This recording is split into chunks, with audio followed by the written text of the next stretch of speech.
Okay, through the wonders of the internet and luck, I'm back.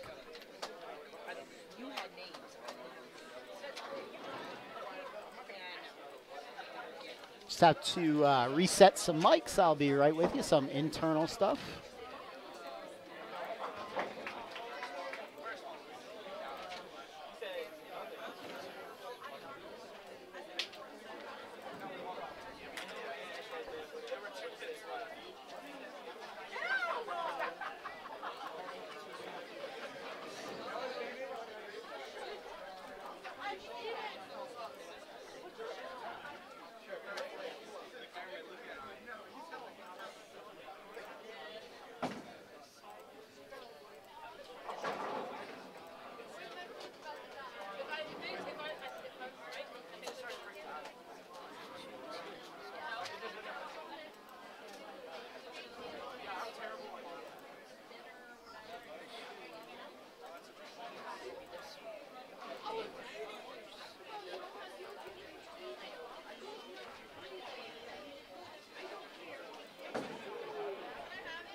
All right, so it looks like we still have one more match going on. Down all the way on 45 and 46.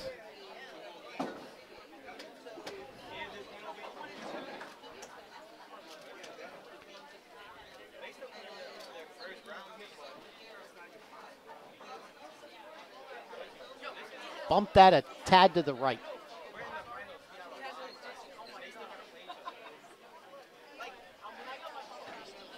Thank you.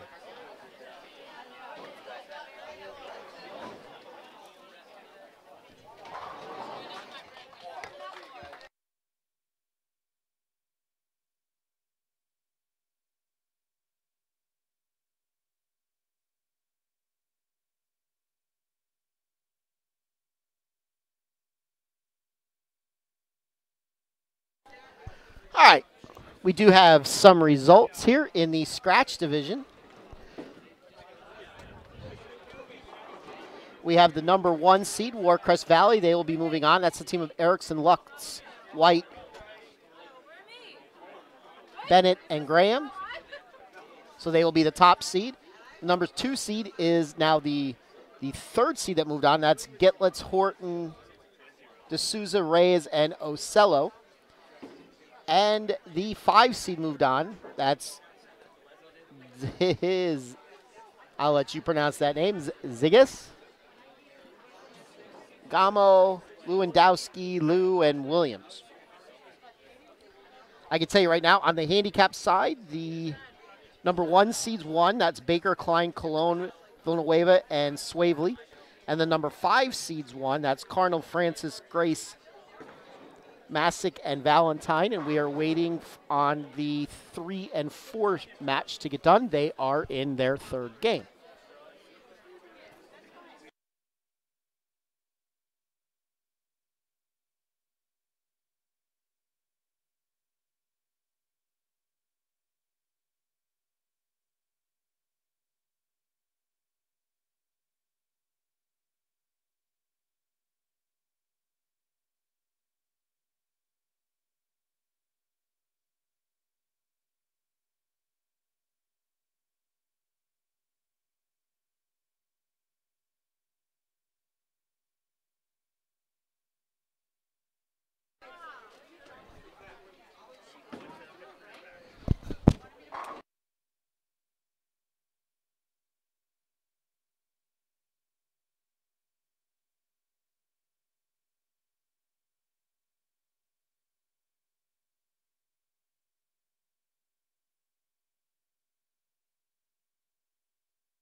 So while we're waiting for that match to finish up, we got the Boy Wonder here with me. She's going to talk about this pattern today, Sunset Strip. Who's Boy Wonder? You are. Me? Over Yes. there? Yeah. Well, you didn't look like Boy Wonder today, but. Sometimes. Maybe after game 10, sure. Okay. Um, Now, first off, it's of my opinion that whenever anymore we see what I call shim patterns, they play hard. I wouldn't always say that. Okay. Well, today was a shim pattern, and it looked like it played hard. A shim pattern really depends on the bowling center. Okay. If we were going to bowl at, let's throw a place out, Chaco's, a high friction place, this would play pretty easy. Okay. So when I say high friction, I'm pretty much talking HPL AMF lanes. And these are Brunswick lanes. They aren't the highest of frictions lanes. I mean, it kind of depended where you wanted to play. I mean, you could really play anywhere on the fresh. You could play in, when advised it, you could have played the track, you could have played first arrow, like if you were a lefty, you could have played out there. There's a lot of choice. And you kind of just chased it left as it went. At least that's what I did. Just kind of keep chasing it left and keep going shinier and shinier and snappier on the ball. I noticed at one point you were throwing your paradox, which is just about a 2-inch pin. Yeah. For those of you that don't know what that means. So the pin to pap is about 2 inches apart, and if my memory serves me correct, that gets the ball into a roll sooner. Yes, but it wasn't reacting like that. Okay. It was going about 50 feet turning left. Okay. I mean, that's what happens with the paradox when you throw it straight. If you hook it, yes, then it hooks a little bit earlier. But if you throw it pretty straight, it goes really long and then turns left. Then I switched to an IQ Tour solid. And threw that the rest of the time. Just kept chasing it left. Okay.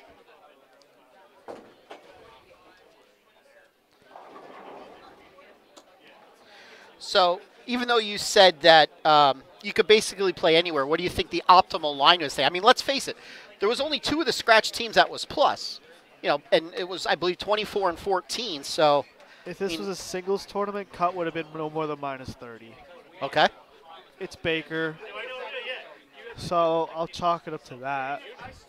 I mean, I for one am glad we put a challenge shot out today. I didn't want to see, you know, Baker scores being plus 300 for 15. Even on house, no one would have been plus 300. Okay. The carry here is, I mean, it's good, but it's not like amazing. It's pretty easy to leave corner pins.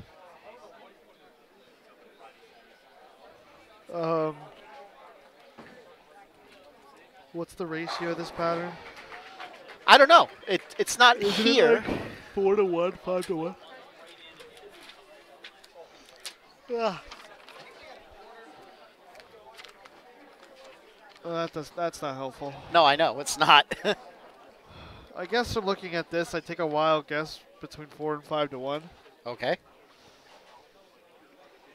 But looking at this, you would think you want to kind of throw it out to 3, 4, 5, because there's only a unit out there around on 2, 3, 4.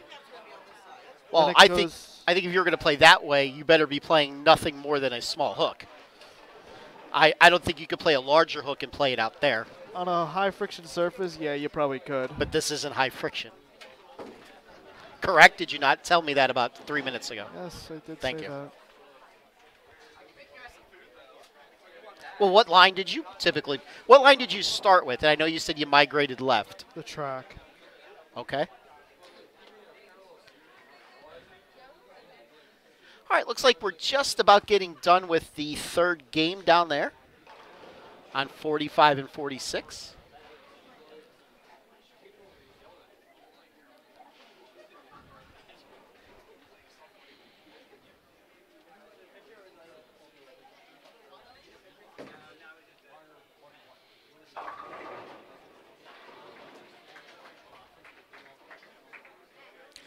I'm sure you and I have the same opinion, but what is your impression of Baker bowling?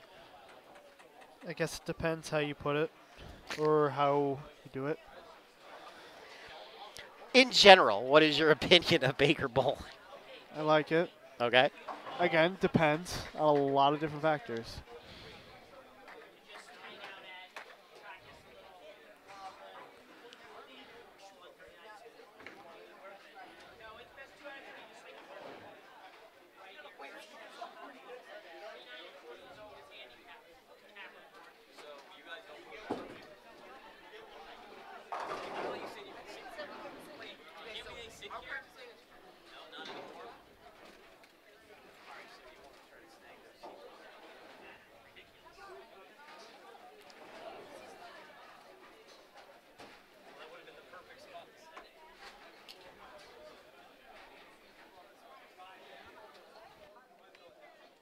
Mr. Baker, as their coach, you could.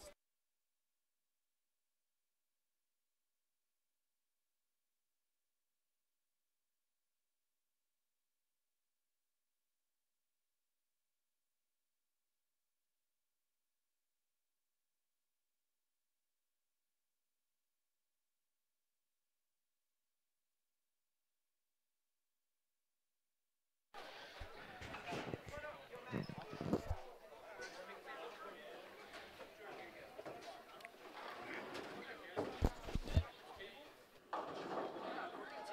guys cannot sit there. None of you.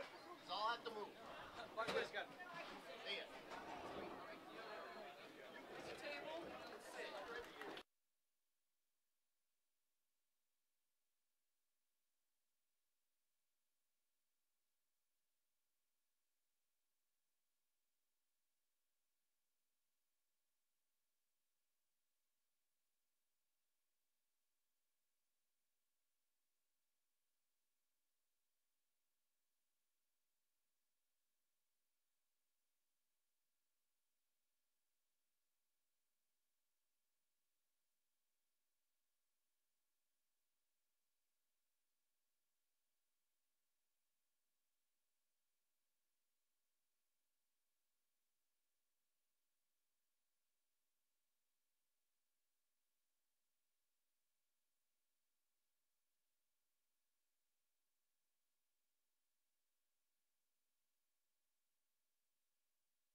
Do you think we should zoom this in a little bit?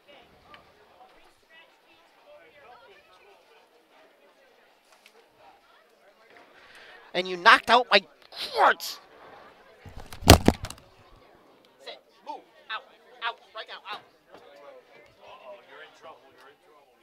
The black cord or the blue one? No, it's fine. It's back on. So if I lift this up and go underneath it? That's not. Yes, that's not that cord. It was that cord. So now I probably lost volume. Probably lost audio again. Actually, I didn't lose audio. Thanks be to God. Check, check. We Check, lost check. that audio. Hey, Check, now I check. can hear you. I had it on mute. Okay. You go into the check-in room, there should be fold-up chairs that you can bring out to sit behind them other people. Well, if it's standing all damn day, I might as well stand next to us.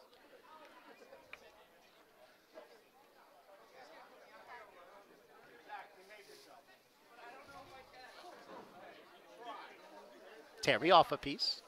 You can take a bite if you want. I want your cooties.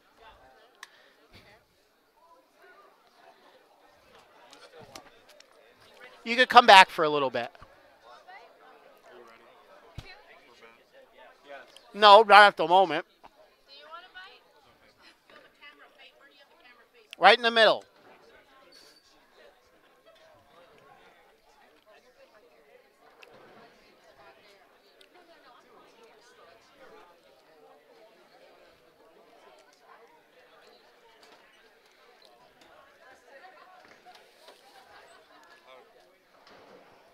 What? We'll get them a chair. They cannot sit there. They're in this chair. Just don't step on my black board.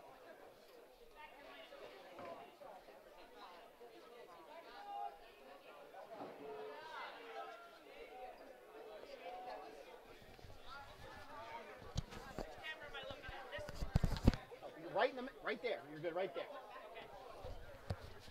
Okay, bowling fans, if I can have your attention, please. Time to introduce all of our teams in the finals and cashing today in our first annual 5-person Baker Team Tournament.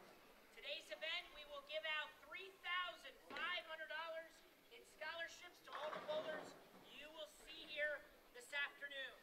We're going to introduce our 3 teams remaining on each side. The finals for today are step ladder. Best of 3, first team to win 2 games will advance in the step ladder, okay? Number 3 seed will take on number 2, and the winner will bowl the tournament leader for the title. First, we're going to introduce our 3 scratch teams. Your 3rd seed team for today's finals are the bench players. Matt Dinquist, Jonan Damo, Eric Lewandowski, Michael Liu, and Preston Williams.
All right, so we are setting up for the semifinals. Joining us in the broadcast booth to talk about why his father couldn't carry in the second game of stepladder last night, because I'm sure you were watching it. Yes, sir, I was. Young Mr. Brandon Bone. Now, we're not going to talk about that, of course. you know, I'm Justin. Justin. Oh, sorry, Justin Okay. Bone. You're same thing. Okay. Your brother's thinning out, so now you kind of He is? yes. I said that to him today. He looked at me like I was funny too. So did I. So, what did you think about this Sunset Strip today? They definitely, if the idea was to make them hard, they definitely did. There was very little miss room to the right, and if you got it left to 10, it was out of here. So they were definitely not the easiest thing in the world. Our team, unfortunately, bad execution, some missed makeables, and really just couldn't get anything going. We only had 3 or 4 games over 200, and everything else under that just kept getting worse and worse. So there's a little bit of everyone. So you can only do so much. On to the next tournament. Yes.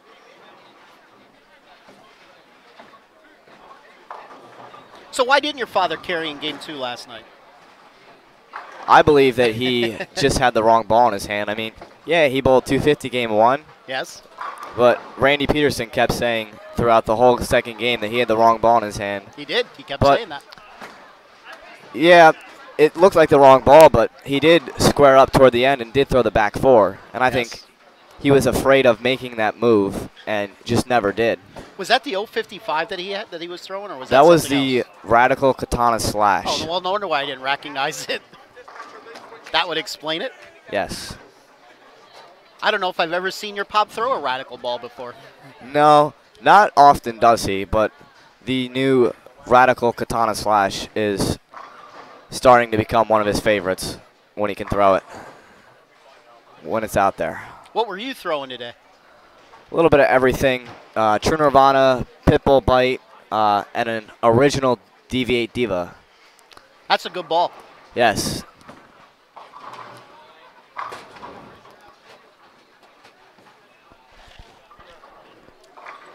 So is this your first experience with Baker Team Bowling, or have you done this before? I have done this a couple of times with the USA Bowling program. Within the past 2 years, my team has bowled 4 different regional events. 2 in New England, 1 in the Northeast, and 1 in the South region. We unfortunately lost all of the first 3, and finally decided that we need to go to Alabama for the last stop and get to nationals. It is U12 and U15. You bowl 8 games of qualifying or 8 games of some sort of match play. Based on your record, you will be based into a best 2 out of 3 double elimination bracket. The top 8 teams will make that cut. In Alabama, we had lost the first round of the tournament to the 8th seed, and that was not a good feeling. And then we almost lost game 1 of round 2 as we went open, open, open the last 3 frames, and we got fortunate when the opposing team opened in the 10th, and we won by less than 10.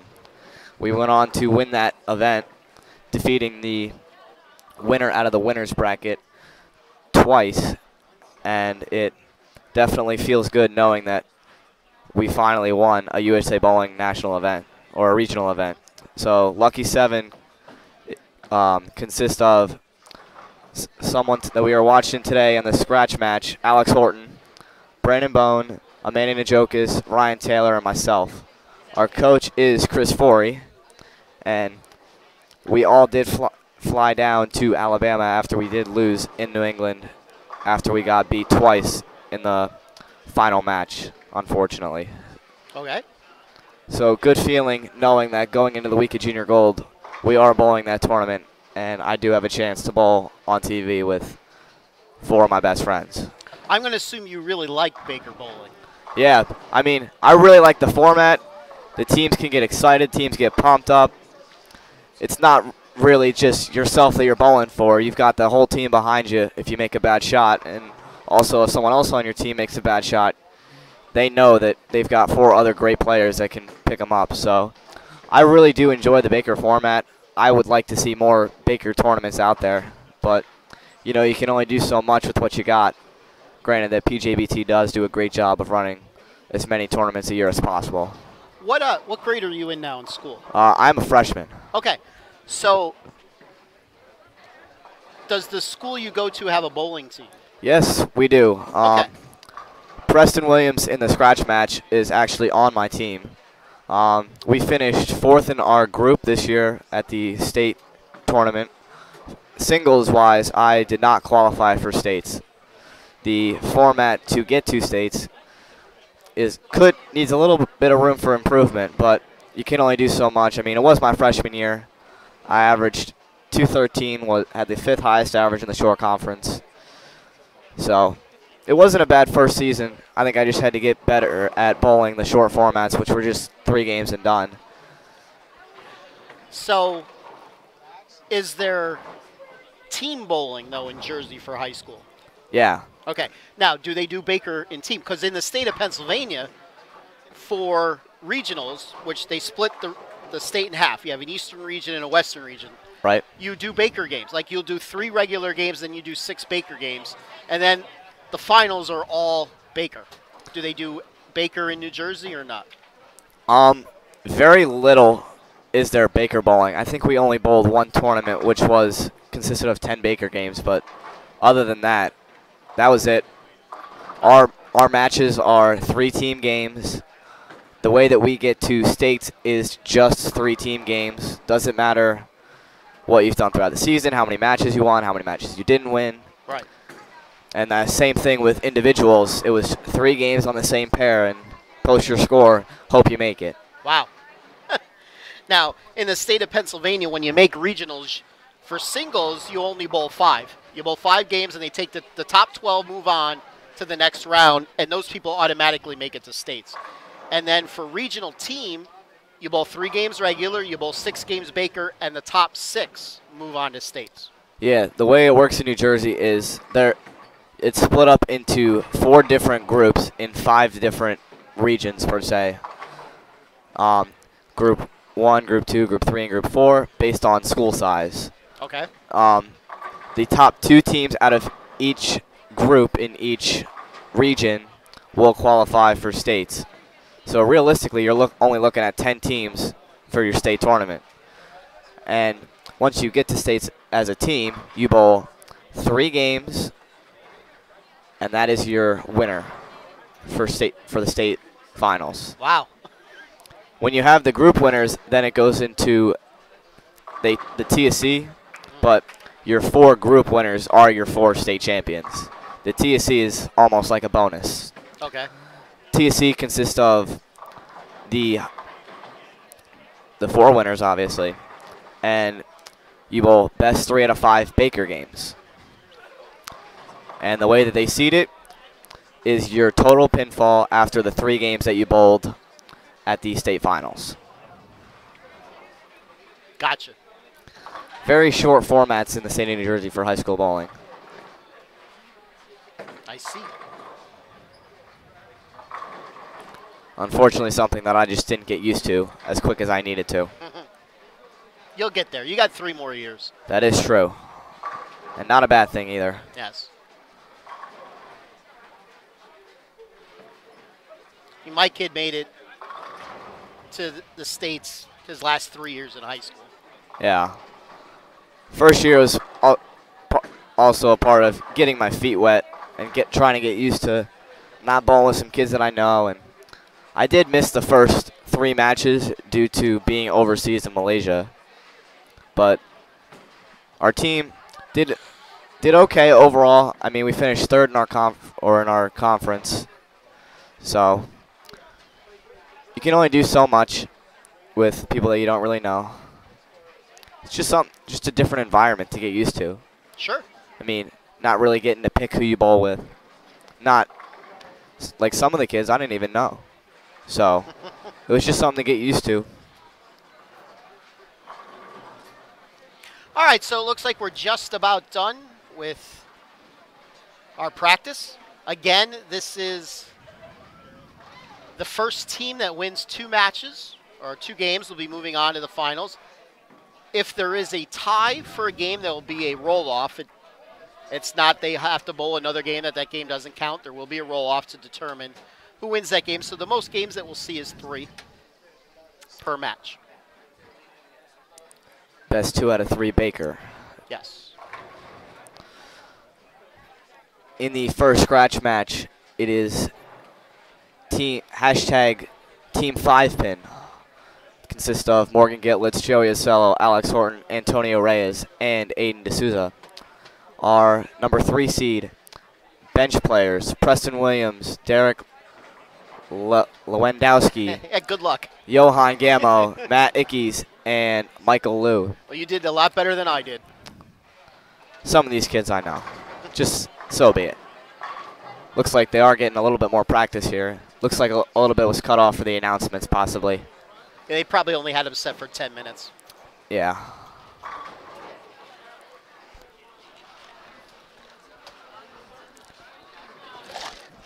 Very shocking first round, or first set of round 2, I should say, between bench players as they beat one of a very solid team, 2 Team USA players and 3 other kids who all bowl collegiately in college. And I was very shocked that they won 2-0. Yes. So they may not have the looks of being the best players on the planet, but when you see that they beat some of the best kids in the nation, Yes. they're not going to let Team 5-pin go very easily here. Do me a favor. Open that computer box and grab me the schedule. I got to talk about that for a little bit.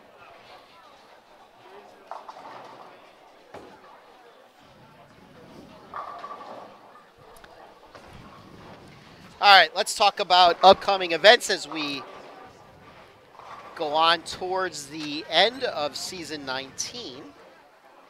Next week, we are bowling on Saturday, May the 5th, Kentucky Derby Day. We are at Colony Park Lanes in York. That is a 2:30 start time regular season tournament, Saturday, May the 5th.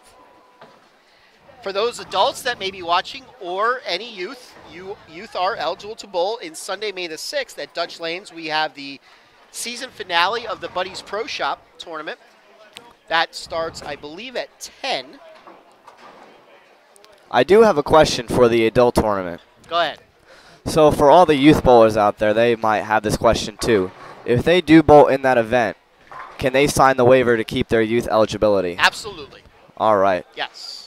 Yes, and we have had more than our fair share of youth bowlers cash in those Buddies tournaments. I have gotten that question a few times from people wanted to ask me if I knew anything about it, and I said I will have to find out myself because that is a question that I do not know the answer to, and now I do. So, well, now you know. now I do. Let's see here. Let me turn on my light because I'm half blind. The following week, the 12th, we have our third and final girls-only tournament of the season. That is Saturday the 12th. That is at ABC East Lanes. That is a 2:30 start time. And I know Matt wants to give away, I believe, $500 first place for both divisions, scratch and handicap. So once again, ABC East, Saturday, May the 12th, 2:30 start time. I will be there at some point. I'm not going to say I'll be there at the start, but we will be certainly live streaming the finals. That is going to be a special created Kegel pattern for that event. And I know, obviously, you don't know, but we've had very good turnouts the first 2 girls-only tournaments, so that will certainly be something we'll probably be expanding on next year.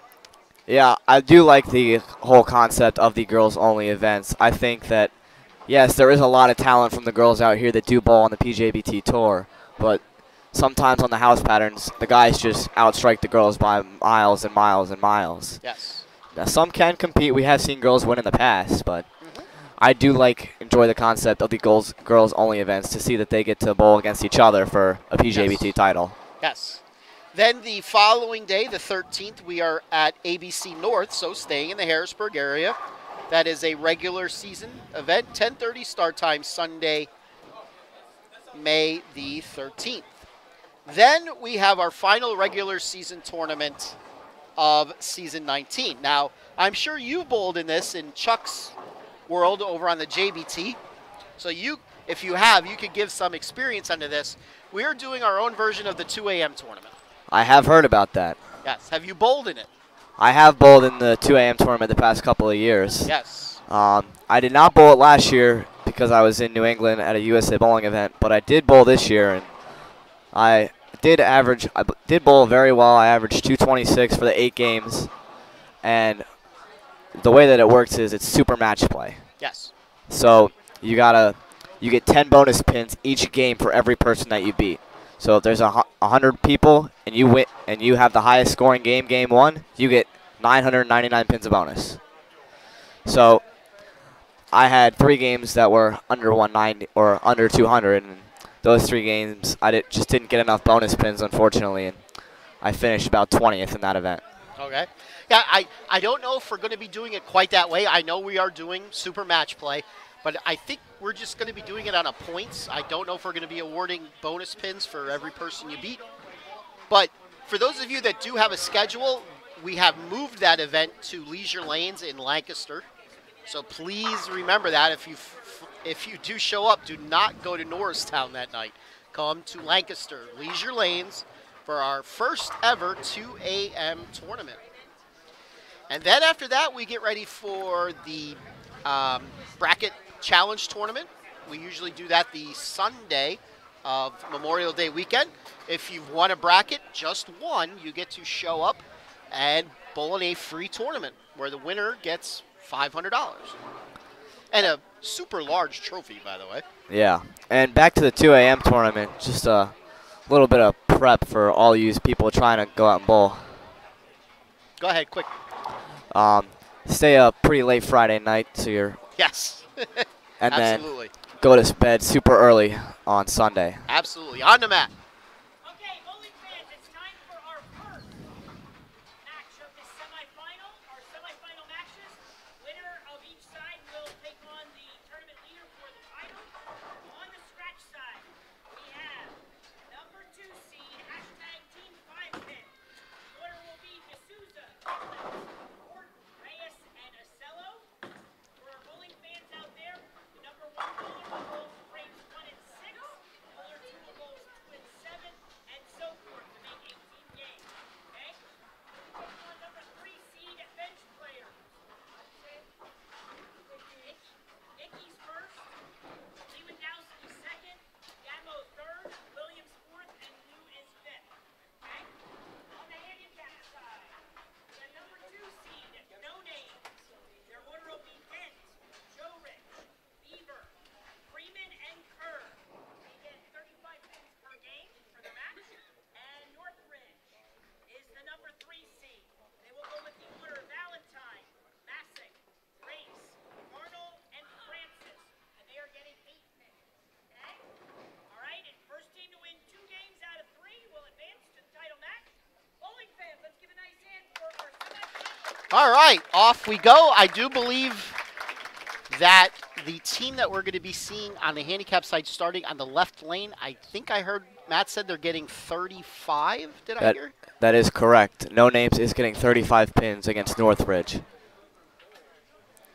And I did hear word from Lucas Francis that Northridge is his high school team that he will be bowling on next year, as Lucas is only in 8th grade.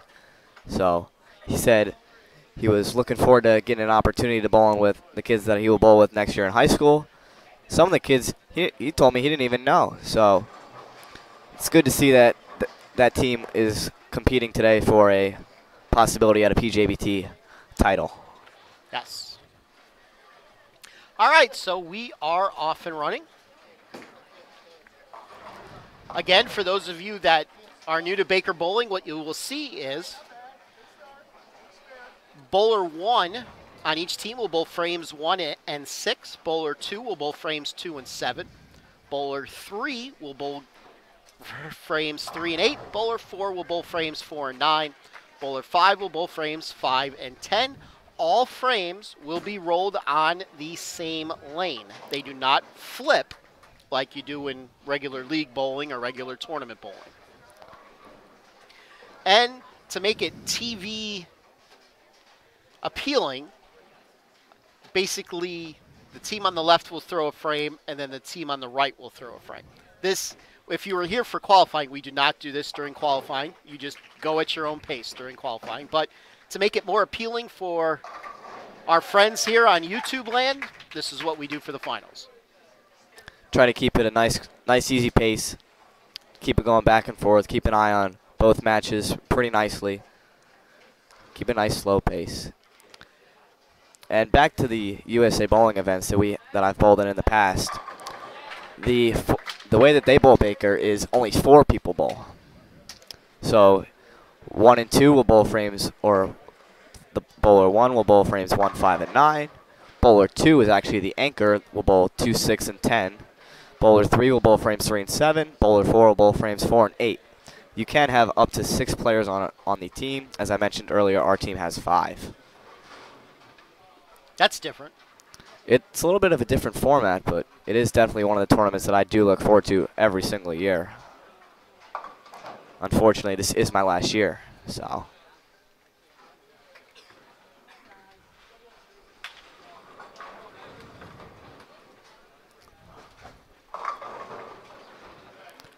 Would you do me one favor, Skip, before you join us? Would you just bump that ever so slightly right? That one. Just like an inch. No, right. Too much. Quick camera adjusted here real quick. You're good. Super, thanks.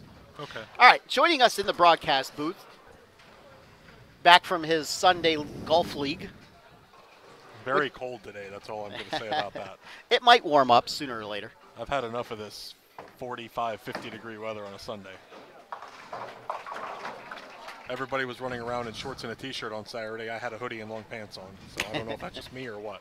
But Weather this week should get a little bit better for you, so. I've been hearing that for the last 2 months. So we'll see. But then again, once it's June and July, we'll be complaining how warm it is, so that's fine. We had a question about junior bowlers bowling in the Buddies Pro Shop event. You want to handle that one, Skip? As far as? Signing the waiver so that they can bowl? Yes. Yes, youth bowlers are able to bowl that tournament. They can sign the waiver, and any money that they do win through that Buddies Pro Shop event will be put in their MAPS account. Yes. If you are still a junior sanctioned bowler, you cannot win any cash. That is 100% a no. So even though that tournament is unsanctioned, the rules still do apply as far as youth and adult sanctioning. Yes. But it's not hard to sign the waiver. All you got to do is show up, let Matt know you're a junior bowler, and sign the papers. If you win, you might get $1,000 in your MAPS account, whatever, based on the entries. Quick update here on the scores. Alex Horton will get up here to shoot the 2-8 and unfortunately misses it. That will give hashtag Team 5-pin 46 in the third, as bench players have started off with a double, as Johan Gamma will get up the ball in the third frame. In the handicap match, Team No Names, as they are getting 35 pins, have 3 opens but 60 in the third. Northridge has a double and 9 spare, as they have 49 in the second, as Johan Gamma got 3 off the right that shot on the double. Interesting. Yeah, that was one thing that I saw a lot of today. If you got it right, it was not getting there at all. When I mean not getting there, there were a couple shots where I saw gutter balls, one off the right, missing the head pin. I mean, it was not very hard to do either one of those. I guttered today. I missed a head pin. I got 3 off the right. I mean, yeah, I was a little bit all over the place, but they definitely were a bit challenging today, as Johan Gammo unfortunately misses a spare and puts his team at 51 in the third. Sunset Strip was the pattern used today here at ABC West. And I do have an update for all junior bowlers who have bowled the Parker Bone III Scholarship Tournament in the past.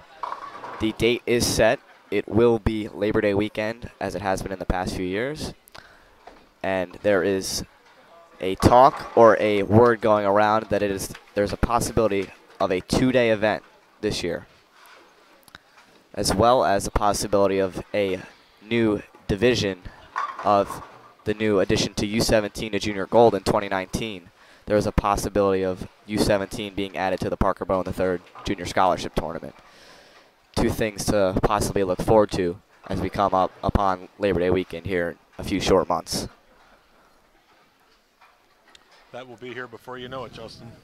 Yes, sir, and it will be at Howell Lanes with the side tournaments on Friday. Just for an update, as Preston Williams does the same thing that his teammate Johan Gamo did and got 3 off the right. After they were off to a quick start with a double, they backed it up with 2-3 counts off the right. So hopefully they get their feet back under them and get back on it. Update in the handicap match. That is the first strike for No Names, as they had 32 in the 4th. With their handicap, they had 77.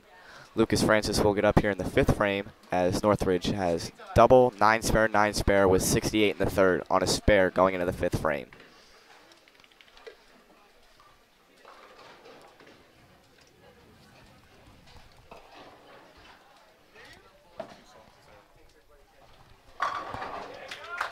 Great shot there by Lucas Francis to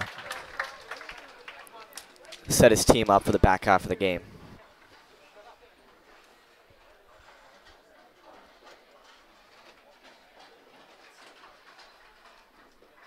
Jacob Dent now up on lane 39.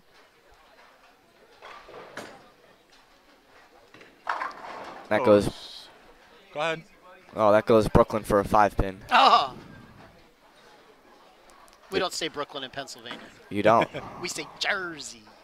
Oh, I say Brooklyn. The way Nelson Burton Jr. used to do it back before you were even thought of. Well, for all the PJBT fans watching today, Justin Bone says Brooklyn. Brooklyn was if a lefty crossed over. I was taught the other way, but you know what? We're in Pennsylvania today. Yes. I will go by what PA Fat says. It was Nelson Burton explained it years ago as in, if you're looking at a map, Brooklyn is to the right of New Jersey. Yes. So if you cross over to the left, you go Jersey. If you cross over to the right, you go Brooklyn.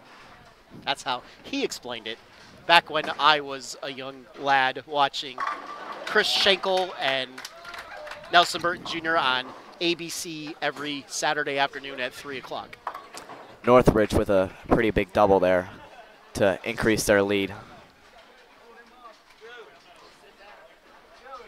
Update on the scratch match. Joey Ocello left a 2-pin and converted the spare, as his team has 54 in the 4th frame on a spare going into the 6th. Right now, Michael Liu up for bench players. Their team on a spare with 51 in the 3rd as they go into the 5th frame. Gets their team back off to the start that they had, as they, with a strike in the 5th, have a 17-pin lead going into the back half of game 1. Thank you, Lynn. By the way, Lynn says PA Fats is always right. Okay. Even when I'm wrong. We had a pretty nice pep talk today, halfway through the tournament today from PA Fats. Yeah. Oh, I thought you were going to say Lynn Kerr had a pep talk with you today. No, I had a pep talk with the team. Didn't really do them any good, but It did us good for one game, but we did pick it up in the back half. We did go plus the last 4 games, so. yeah, when I found out what you guys were after the halfway point, I was a little confused. Yeah, we only went 60 under the last 8. I mean, still not the greatest, but with 200 under to start, I mean, not good. Matt Ickes with a huge double there in the 6th frame increases their lead to 26 pins, as the number 2 seed hashtag team 5-pin is looking in a little bit of a hole with 6 frames through game 1 of this best 2 out of 3 set. And right there is why I like Baker Bowling. He struck, high-fived his entire team. gets the team pumped up, gets some momentum to their team. As Morgan Gillets gets up on a strike here for their team, hoping to make it a double and get back in it. As she gets 6, 3, 6, 9, 10. Not what she wanted to see right now. Update on the handicap side. Team No Names has 113 in the 7th on an open going into the 8th. And Northridge did just miss that spare in the 7th frame as they have 142 in the 7th. So their lead is, I believe, 29 pins. Yep, 29 pins going into the last 3 frames. So Morgan Gitlitz gets very lucky and converts that 6-count spare. It is not the easiest thing in the world. As Derek gets up here on a double for his team, can really put the hammer down on hashtag Team 5-pin with a strike here in the 7th frame. So what pro team do you want to broadcast when you get older? Because this is what you probably should be doing. I don't know. I mean, it's something that I enjoy. I mean, I've done it for Extra Frame in the past a couple of times. I know. As some of you may or may not have heard or seen, but it's something that I like to do when I can hop in the booth. It's something that I really enjoy, so. You know what? We have to do a push. When the PWBA is here, we have to do hashtag Get PA Fats on Extra Frame. Something possible is Alex Horton gets a huge break in the 8th to hopefully keep his team in this. Update on the score. They have 114 in the 7th on a strike with a strike in the 8th.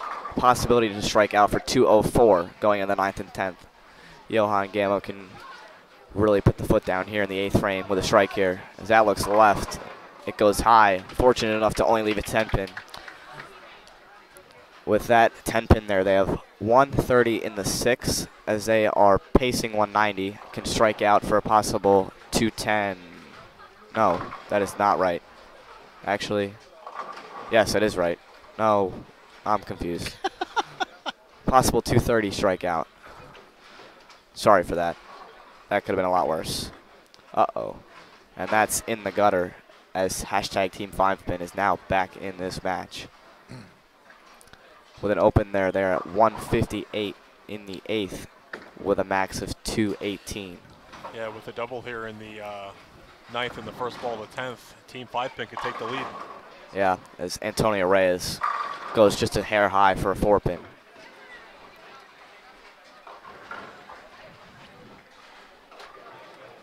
Back over to the handicap match here. James Carnell can get up here for his team and get a double in the 8th and 9th. Have a huge lead going into the 10th frame. As Team No Names has 139 in the 9th. Almost got the tip there on the 9-pin. Just a hair left down lane and fortunate enough to only leave a 9-pin. He'll have an easy spare here. Antonio Reyes does pick up the 4-pin in the 9th frame, as they can only max out at 184 now if anchor bowler Joey Ocello strikes out in the 10th. Preston Williams up now on 38, looking to get back that open they had there in the 8th frame.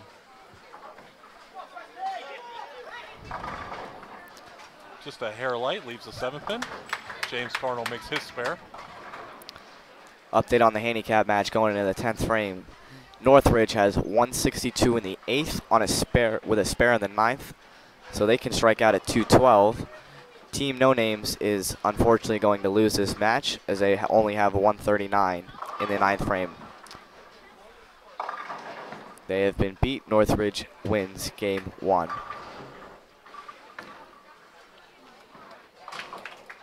Preston Williams with a footing issue there, but doesn't stop him from making the spare.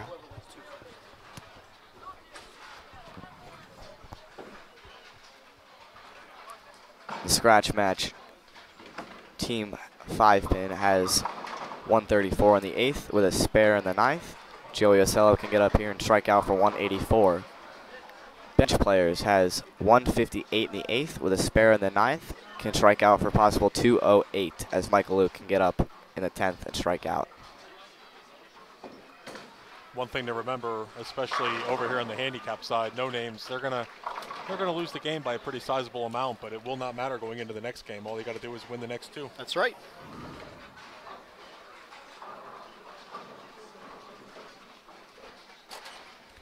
Joey Ocello does get the first one in the 10th. And over to the handicap match, Team No Names finishes with a 156 with their handicap, 121 without, as Lucas Francis will get up here in the 10th frame and take a victory lap for game 1. Slaps the 7 silly. He gets the first one in the 10th to lead his team to a 1-0 lead going into game 2 of this best 2 out of 3 set.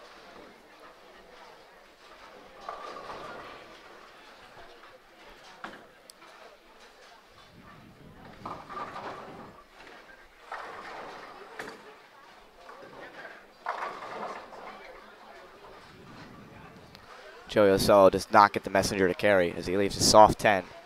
With a spare here, will bowl 174. If he misses it, 173. And Michael Liu will just need to keep it on the lane, stay behind the foul line. And team bench players will win game 1.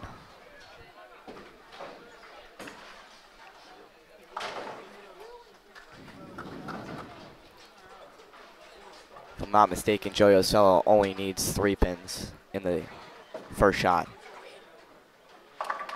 Lucas Francis picks up the spare as they take game 1.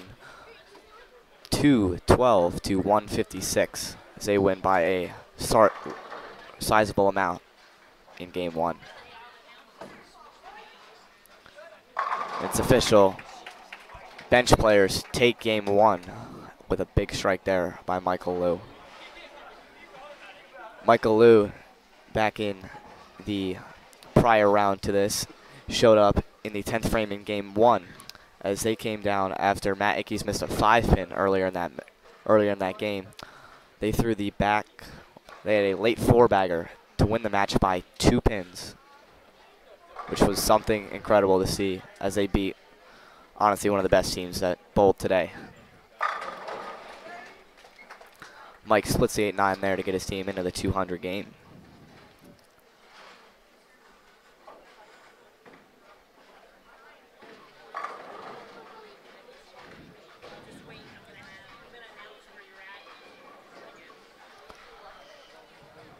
Michael Liu getting up here for his fill ball with a strike here, will bowl 208 as they have already locked up game 1.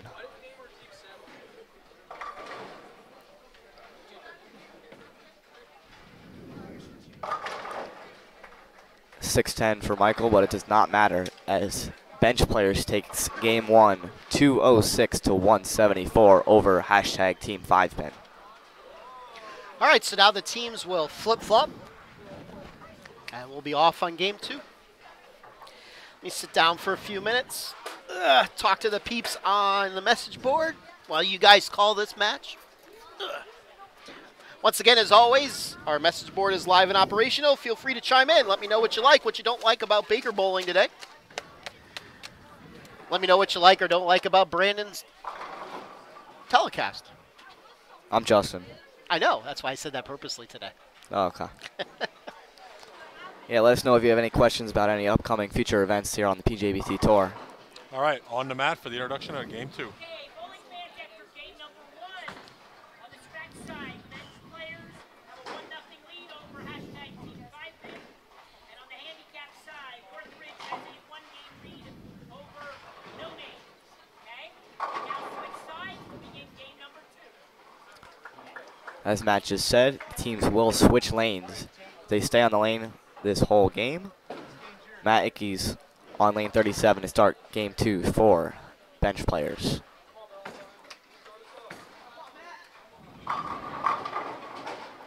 Matt misses the head pin for a 1-2-7. Something we saw a little often from quite a few guys. You miss right, just wave to it. Yeah, if it got right of 5 or 6 down lane, it had 0 chance of getting there. And outside of 5 was very flat today as they were just unbelievably hard if you got it right. If you got it right, it was not getting there at all. Good shot there for Northridge to start the match. They start off with 10. Matt Ickes makes a spare there. Start bench players off. Aiden D'Souza will get up for hashtag Team 5-pin, as I believe the order does not change for game 2. I believe it stays the same for the whole match. Team 5 pin with a little work to do after their loss in game number 1. Aiden starts them off with 10. The originator of Team 5 pin just messaged us. Tom Hankey joining us from his home in Great Barrington, Massachusetts. Hello, Tom Hankey. By the way, Tom, send me a message on my Facebook page to let me know exactly what I have to give these bowling centers to upload my oil pattern into their machines, if you would. Derek with a huge strike, a huge break in the second frame for bench players.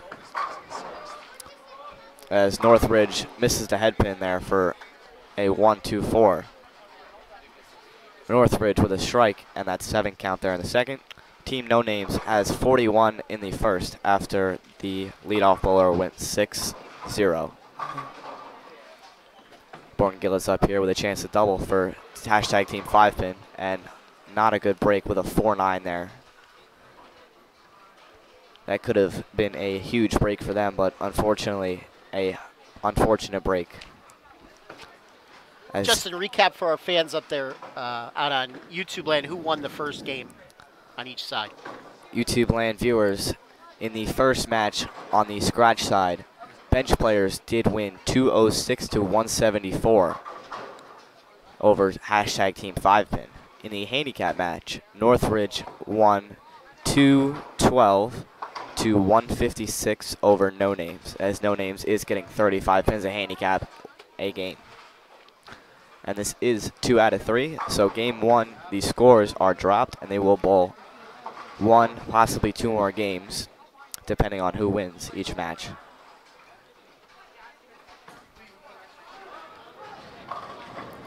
Johan Gamma with a 2-8 there, after Morgan Gitlitz got 1, and their team has 28 in the second.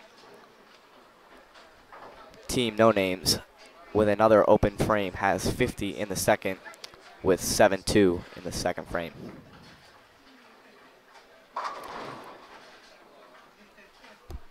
Tom has informed us that he is actually in sunny Florida right now. Thanks for saying that. And Johan Gamma misses both of the 2-8 as a open frame on the board for bench players. They have 46 in the third. Now Team 5 pin sitting on the bench has taken the lead. Alex Horton getting up with a huge strike to swing the momentum all the way to hashtag Team 5 pin. Huge break there with a trip 4 as they put their team in the lead after 3 frames. Northridge with the spare in the third. And if I do see the board correct, I do believe Northridge is getting 8 pins of handicap.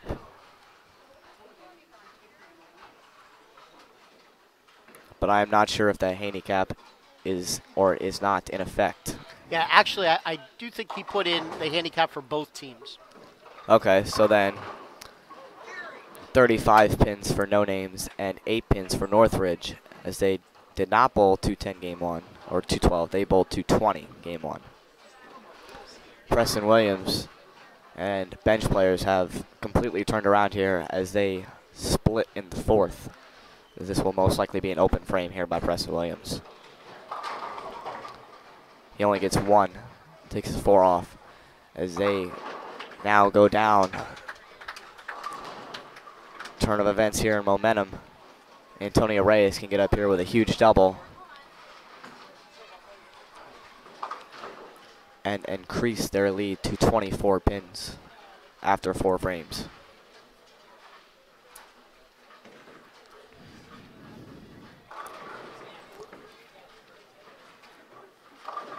James Carnell with a 2-4-8 in the fourth will put his team at 49 in the third. Team No Names has 50 in the second on a spare, with a spare in the third going into the fourth frame. Antonio Reyes just a hair high for a 4-pin in the fourth frame, as their lead will stay at 14 with a spare here by Antonio. As James only gets 1, takes off the 4, as their team will be at 57 in the fourth. Antonio with the spare in the fourth frame. for hashtag Team 5-Pin.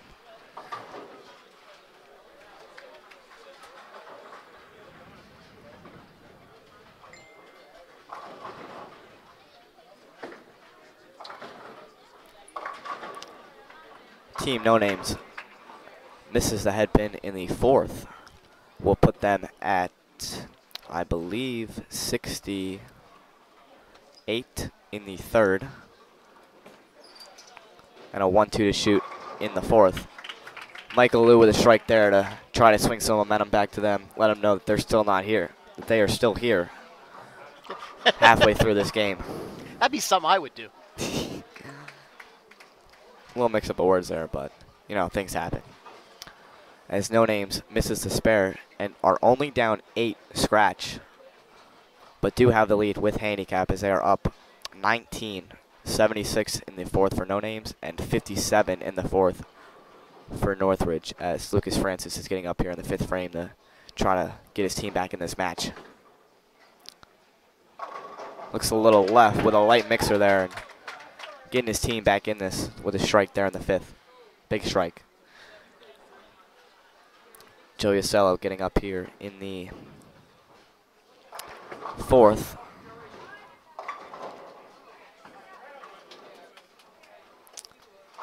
As he leaves a 6-10.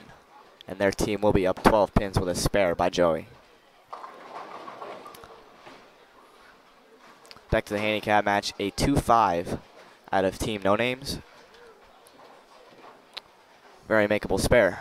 But we have seen opens from this team in the past, so anything goes here.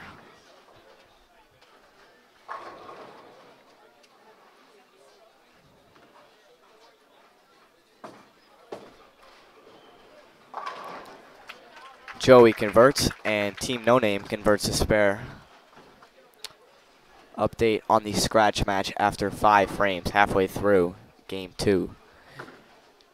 Team Bench Players has a strike in the 5th with 54 in the 4th, as they are down 12 pins to hashtag Team 5-Pin, who has a spare in the 5th, 66 in the 4th, going into the 6th frame. Handicap match halfway through game 2 of this set. Northridge has 57 in the 4th with their handicap on with a strike in the 5th. Up here in the 6th frame.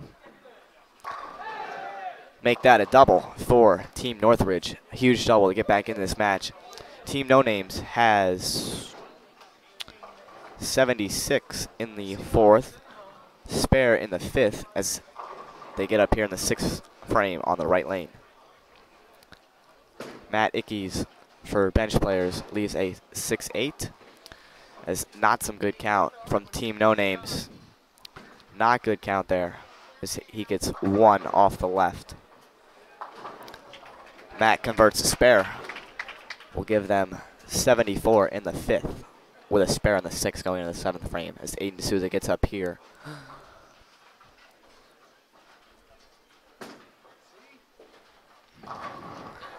No Names with a huge spare there. Not a very easy one, but that is a spare. That will give them 87 in the 5th frame as Northridge can get up here with a big strike and get their team to, oh boy, let me do some math here. Can get their team to 87 in the 5th as this can be a very close game with a strike here. That's wide right for 7 as they will go down 3 pins here in this match. Back to the scratch match. There was a strike in the 7th frame by Derek. No, that's not right, actually. Yes, that is right. Derek did strike in the 7th frame. As Derek did recently convert to two-handed not that long ago. I believe within the last year or so, he decided to make the switch to one-handed, or from one-handed to two-handed. Game's not that bad, but definitely a big change for Derek within the past few months, as his team is down 12 right now after winning game 1. Morgan Gill is up here in the 7th frame. Can increase Hashtag Team 5 pins lead to 22 pins. Huge, huge break for Morgan in the 7th frame, tripping out the 6-9-10 late. As that easily could have been 6. But you know what? Doesn't matter how you do it. A strike's a strike.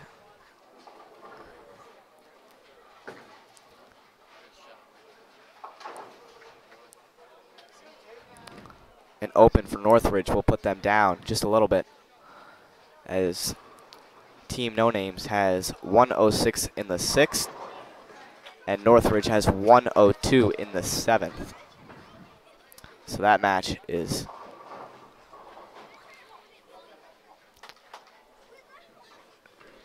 I want to say 16 pins. Don't quote me on that, but I believe 16 pins. Northridge crosses over for just a 3-pin. He gets the 8 out late. Alex Horton. Big strike there in the 8th frame to keep their lead back at 22 pins, as bench players had a strike in the 8th frame. Spare for Northridge in the 8th frame as Team No Names gets up on the right lane. But right now, Preston Williams with a big chance here to get the lead back down to 12 pins with a strike here in the 9th. 6 on the approach, misses right, misses a head pin for a 1-2-4. Very makeable spare, but their team is in a lot of trouble this game, going into the last final shots of game 2. Team No Name misses the head pin for 6, as they will be at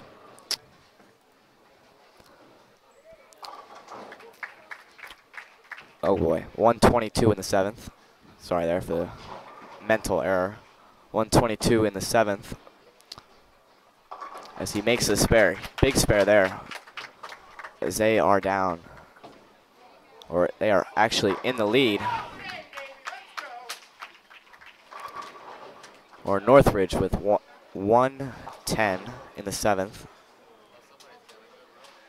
No Names has 122 in the 7th. They're up 12 going in the 9th and 10th frame, as James Carnell gets up for Northridge here in the 9th frame.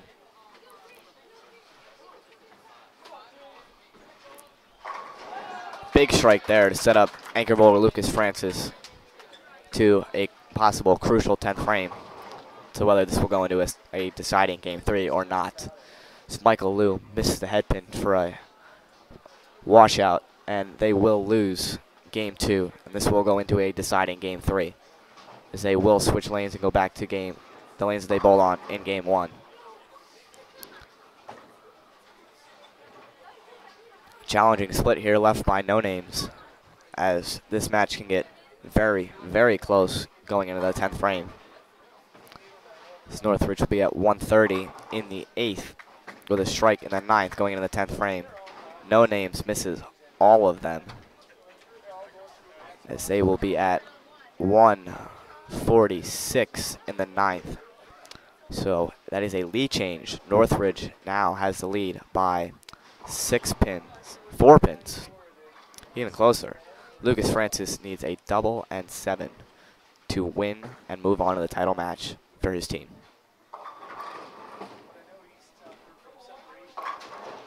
That was right. Fortunate enough to only leave a 2-pin. With a spare here and 7 pins, he will force No Names to double in the 10th, as we have not seen a strike from them all game. Joey Ocello finishing out game 2 for his team. Hashtag Team 5-pin will win game 2 and go into a deciding, or will force a deciding game 3 to see who will advance to the title match. Lucas Francis makes a spare. Needs just 7 pins to force a double out of hashtag, or out of Team No Names.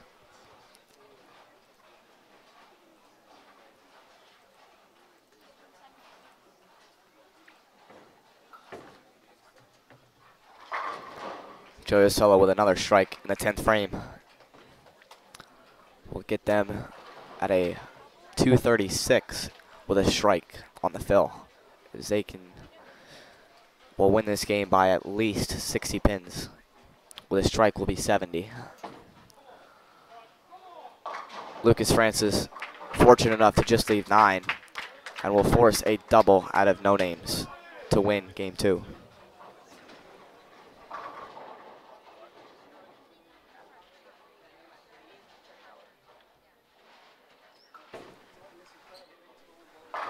Joey Osalo to finish out game 2. They win by a huge amount of 70 pins, 236 to 166. It's Team No Names with a great shot, unfortunately enough to only leave, unfortunately only leaves a 10 pin, but will not be enough as Team Northridge will win 2-0 and advance to the title match.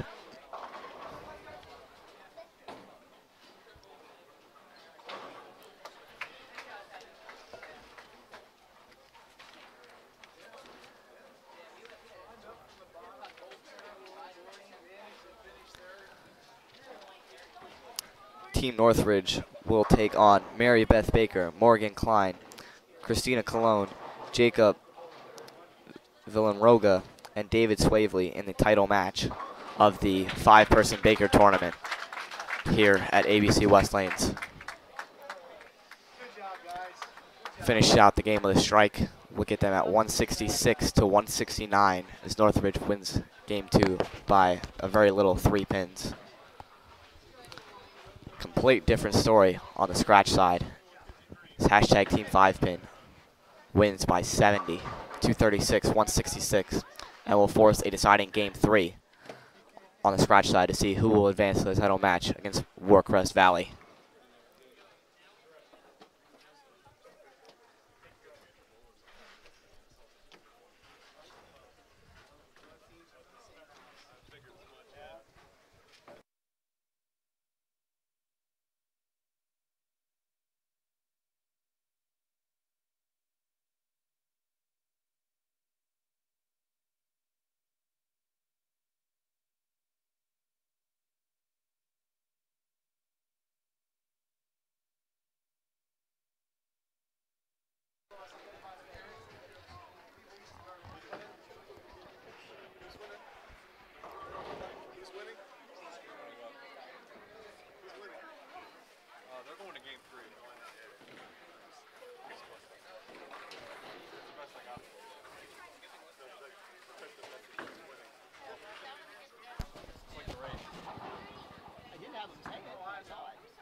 Okay, bowling fans, that concludes game number 2 of our semifinal matches. On the scratch side, we are now evened up. Team 5 pin defeated bench players in game 2. They are 1-1 and will go play third and final game. On the handicap side, Northridge takes the match 2 games to none, so our third place finishers. For the handicap side, each bowler receiving a $50 scholarship, certificate, and medal goes to Tevin Kerr, Rand Beth Bieber, Landon Freeman, Kelsey Duncan, and Team No Names with a 3rd place finish here today at the 5-person Baker tournament. They each receive $50, $250 to the team for their efforts today here at ABC West.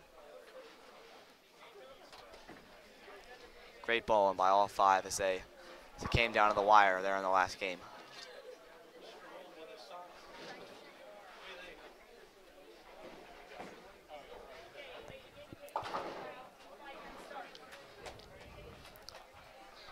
As now we will only have a scratch match bowling currently.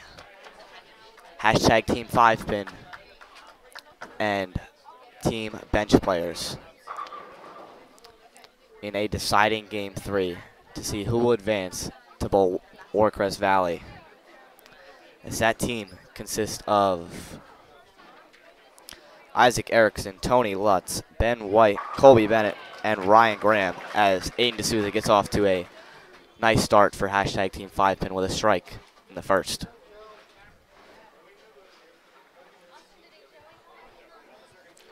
Let me take this moment to say thank you for the support to my broadcast partner when she's here. Appreciate that. No problem, anytime. Not you. Oh. You know, I had to get a laugh out of PA Fats. Just had to.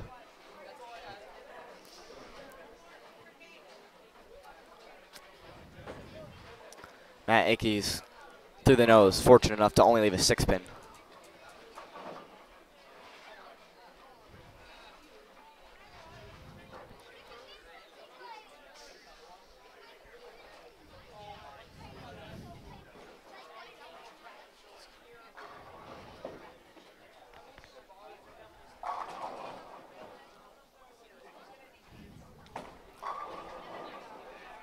Matt does make the spare. Team 5-pin with a strike. Bench players with 9 spare after frame 1. Morgan Gillett's getting up here in the second frame. Hasn't had much success here, but a couple clean frames, a couple of unfortunate breaks, and hoping to get hashtag Team 5-pin started off with a double here in game 3. Great shot there. 10 straight back. She gets a double on the board. Increases their lead to 10 pins here in frame 2. Derek up now on the right lane.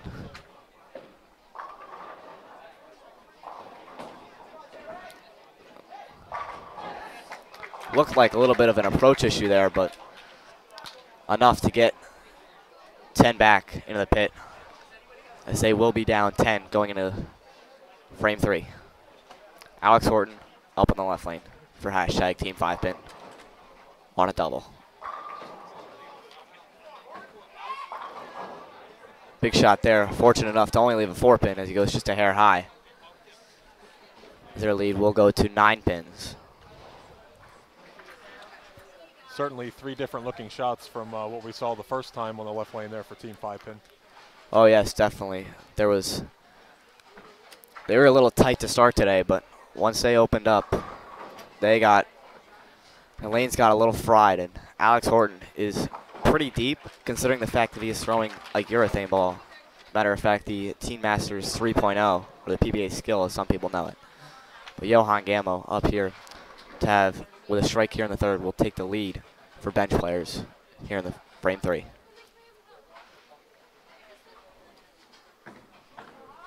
Pretty little bit left there, gets the strike. Huge break there in the third frame, as that is a lead change, as bench players will have a 1-pin lead going into frame 4, as Antonio Reyes gets up here on the left lane. After Alex Horton leaves the 4-pin, does Antonio make a move? Because they do look like they are in similar parts of the lane, to get his team back on it.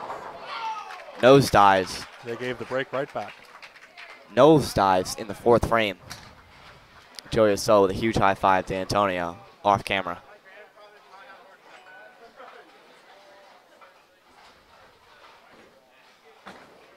Preston Williams up here in the 4th frame can increase his team's lead to 11 pins. Off to an early big start for their team.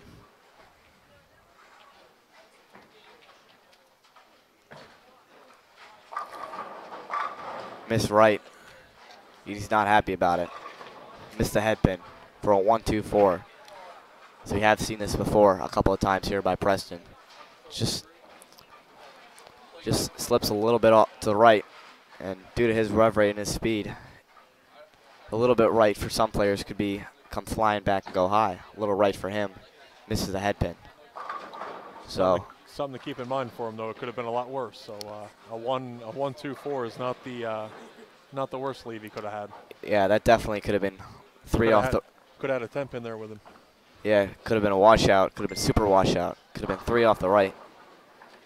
So unfortunate enough to only get 7 and go down 2 pins with a spare here.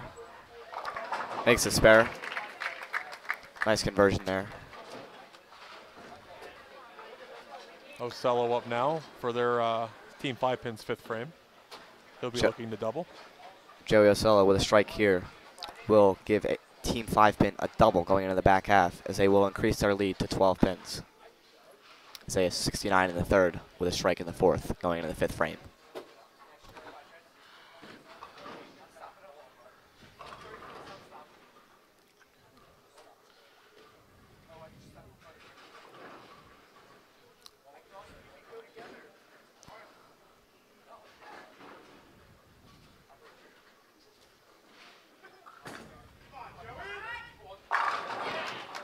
Huge strike there for Joey Ocello as their team increases their lead to 12 pins early here in the deciding game 3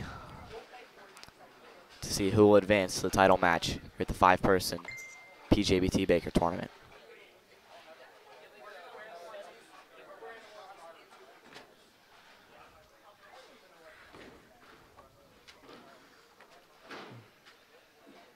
Michael Liu up in the fourth, or in the fifth frame, and looks like a little bit of an issue there. That shot didn't look half that bad. Misses the head pin for 6.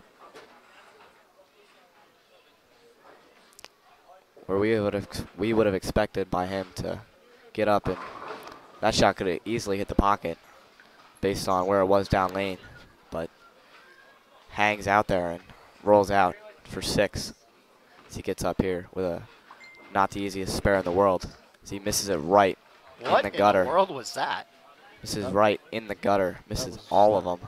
That was right off the hand. A little bit of an approach issue there. They will have 89 in the fifth, and Mike is not happy about it.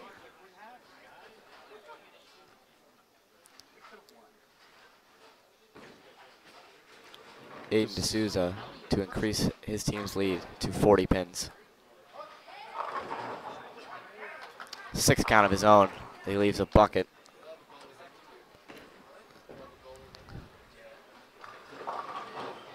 With a spare by D'Souza, hashtag Team 5 Pin will have 115 in the fifth with a spare in the sixth as they enter the 7th frame. Bench players have 89 in the fifth with Lou's unfortunate 6 gutter in the 5th frame.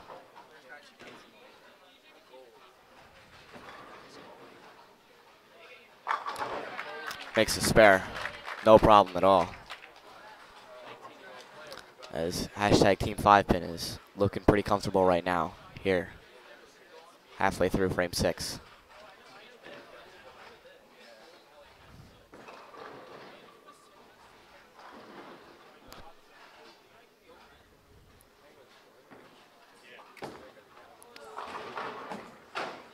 Matt in the gutter, not good. A little self-destruction here the last 2 shots for them.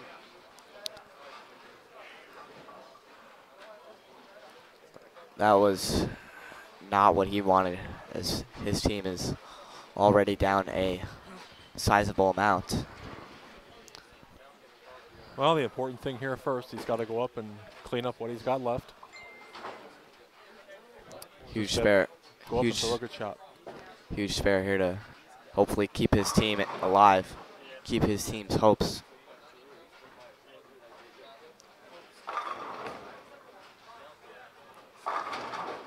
Through the nose for 8. As bench players has 97 in the 6th.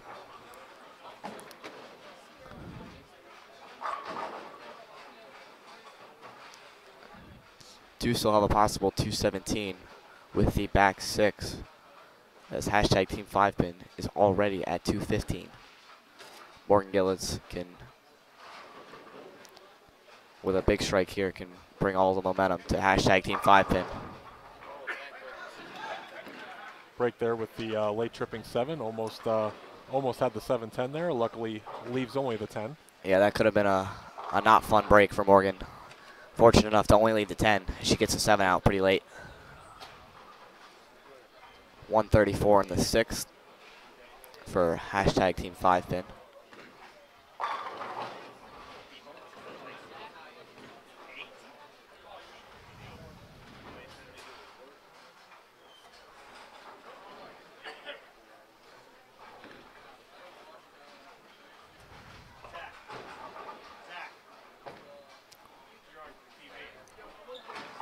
Morgan Makes a spare. She was a little unsure about that one. Makes a spare. And are that much closer to bowling for a title. These bench players need to get something going here. With Derek going through the nose, leaving a 6-pin. Fortunate enough to only leave a 6-pin. Their chances are not looking good.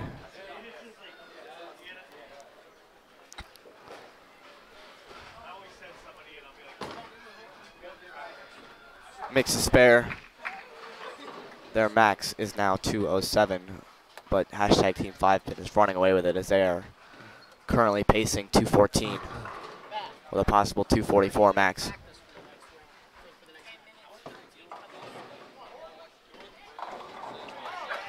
Alex with a big strike there. As hashtag Team 5-pin is one step closer to bowling for a title. Yeah, bench players, they need to start striking, and they got to do it now. To have any chance of winning this match, they have to strike here in the 8th frame. Misses the head pin again. A 1-2-6-10 as this match is just about over, as Antonio and Ocello for hashtag Team 5-pin, Williams and Lou need to finish up their 9th and 10th frames respectively. But hashtag Team 5-pin will go on to win this match and bowl Warcrest Valley for the title.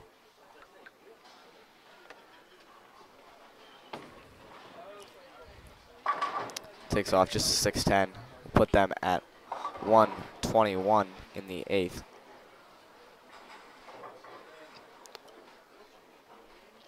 Hashtag Team 5-pin would need to withdraw for bench players to bowl for the title, as Antonio Reyes packs 10, splits the 8-9. Just dirty. Just dirty. With a big strike in the 9th. Ball falls on the ground real quick there. Watch your toes. Yeah, don't get hit.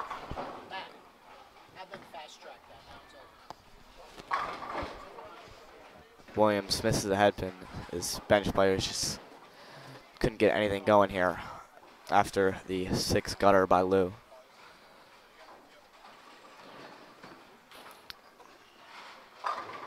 So teams are shaking hands in the back there. Wishing good luck, saying nice bowling to each respective team as Williams gets up, shoots a spare, makes it in the 9th frame. Bench players definitely did have a heck of a day though, as they came from the 5 spot today. They've got nothing to be ashamed of. I know it's not what they wanted to hear or wanted to happen currently in this situation, but they did beat one of the best teams here today. Can't take that away from them. Joey Ocello kicking out the 9 late. Michael Lou going to finish this game off for bench players, as bench players will finish 3rd today at the 1st annual 5-person Baker Team Tournament.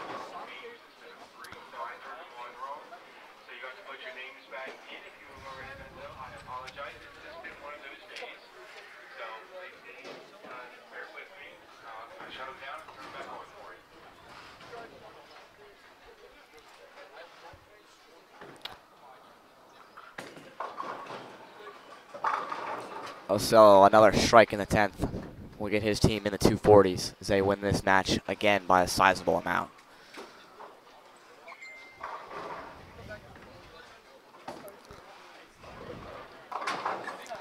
Lou misses a spare. They finish up with 146.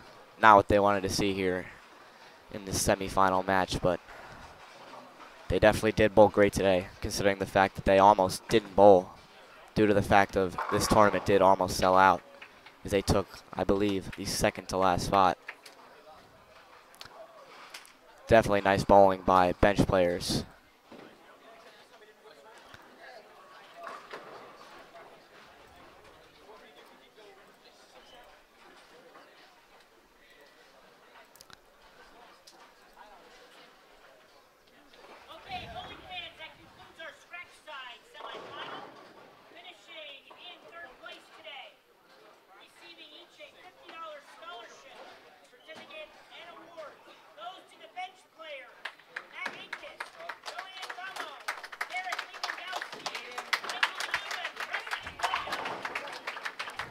Definitely great bowling all day by all 5 of those players. As Derek is packed up with a sweatshirt on and just about ready to head home. Long drive back, probably close to 3 hours to come out and bowl today. Nothing to be ashamed of, though. Never anything wrong with going home with a check. It's never a bad thing when you make money on the day. All right, so we will now warm up for the finals. The teams coming in, I believe Matt said we'll have 5 minutes of practice on each lane. The teams that won will move off to the practice lanes. Before I forget, want to wish a happy birthday to a bunch of people today. Number 1, our PJBT's very own Peaches. Turns the big 2-9 today. Is that right, Skip? 2-9. 2-9. I had to sit and think about it the other day, but yep, it is the big 2-9. Also, PJBT's Moom celebrating a birthday. I think she might be a year or two older than 29, maybe. So you're maybe 3. Yeah. Okay. No more. No, certainly no more. And a special happy birthday goes out to the young person that, for some unknown reason, likes to mimic my kid. Basically, his little sister, Miss Emily Bridingham. She turns 15 today. Happy birthday, Emily, from all of us here at the Pennsylvania Junior Bowlers Tour. 2 more birthdays that I would like to give a shout out to. One of our competitors here in the title match, Morgan Gillets, just turned 16, I believe, on Wednesday. Happy birthday to Morgan. And my mom, she just had a birthday on Saturday. Coming home from Rito on Friday, we surprised her with a nice cake and sang happy birthday at League. Happy birthday, Mom. Did you bring me any of that cake? We did not. Thanks. Sorry. Appreciate that. It was all gone. And I let you in on the live stream. I'm sorry. It was all gone. Next time. All right. That's pretty good, though. All you need is cake to get on the live stream. No money required. That's right. Just bring cake. Well, it's got to be a good flavor, too. Remember the word marble. That's all yes, you need to know. Exactly. Yes. Skip, why don't you go over our upcoming schedule? Absolutely. We're getting down to the nitty-gritty here. You're running out of time to get your 11 points for championship weekend. Next week, we are bowling on Saturday. Saturday, May the 5th, we will be at Colony Park North. That is a 2:30 start time, a regular season event. Then the following weekend, that's going to be a busy weekend. Saturday, May 12th, we are at ABC East for girls only number 3. That will be our final girls tournament of the year. That is open to all bowlers. It is not any type of an invitational or anything. It's open to all girls. So we invite all the 21 and under youth girls to come out and bowl. The following day, Sunday, May 13th, we are at ABC North. Regular season event at 10:30. That girls tournament is a 2:30 start time also next Saturday. Then the following weekend is our last regular season event, major number 10, and that is our 2 a.m. tournament. Please note the location change. We are no longer going to Norristown. We will now be in Lancaster at Leisure Lanes. I'm going to be sending some messages out quite a bit, so everyone will be updated on that to make sure everyone knows what's going on Facebook. And then Sunday, May 27th is our Bracket Survivor Tournament. And just a little update on Championship Weekend. We will be having the Friday night professional skins match, and youth bowlers in attendance will have the opportunity to win scholarship money during that event. We will have, between myself, PA Fats, and Matt, we will have some information for you on that. I'm trying to get some sort of a weeknight live stream going that we can kind of go on and explain what we're going to be doing, so people know what's going on. Yeah, definitely. If you've never been there to watch, you're not on. Thank you. Okay. If you've never been there to watch the skins match on Friday, this is the year you want to be there. That's all I'm going to say. Yes. It's $5 to come in and watch, and is it guaranteed? Like, I don't exactly know how it's going to work. It hasn't been explained to me yet. I can't be 100% sure on this, but I think somebody that night's going to win $1,000. Wow. Can we win $1,000? Well, if we have the right lottery tickets, yes. No, I'm not 100% sure if that's correct. We're still working through the details, but there is going to be a guarantee that night. Like I said, we're gonna have to put all the details down on paper.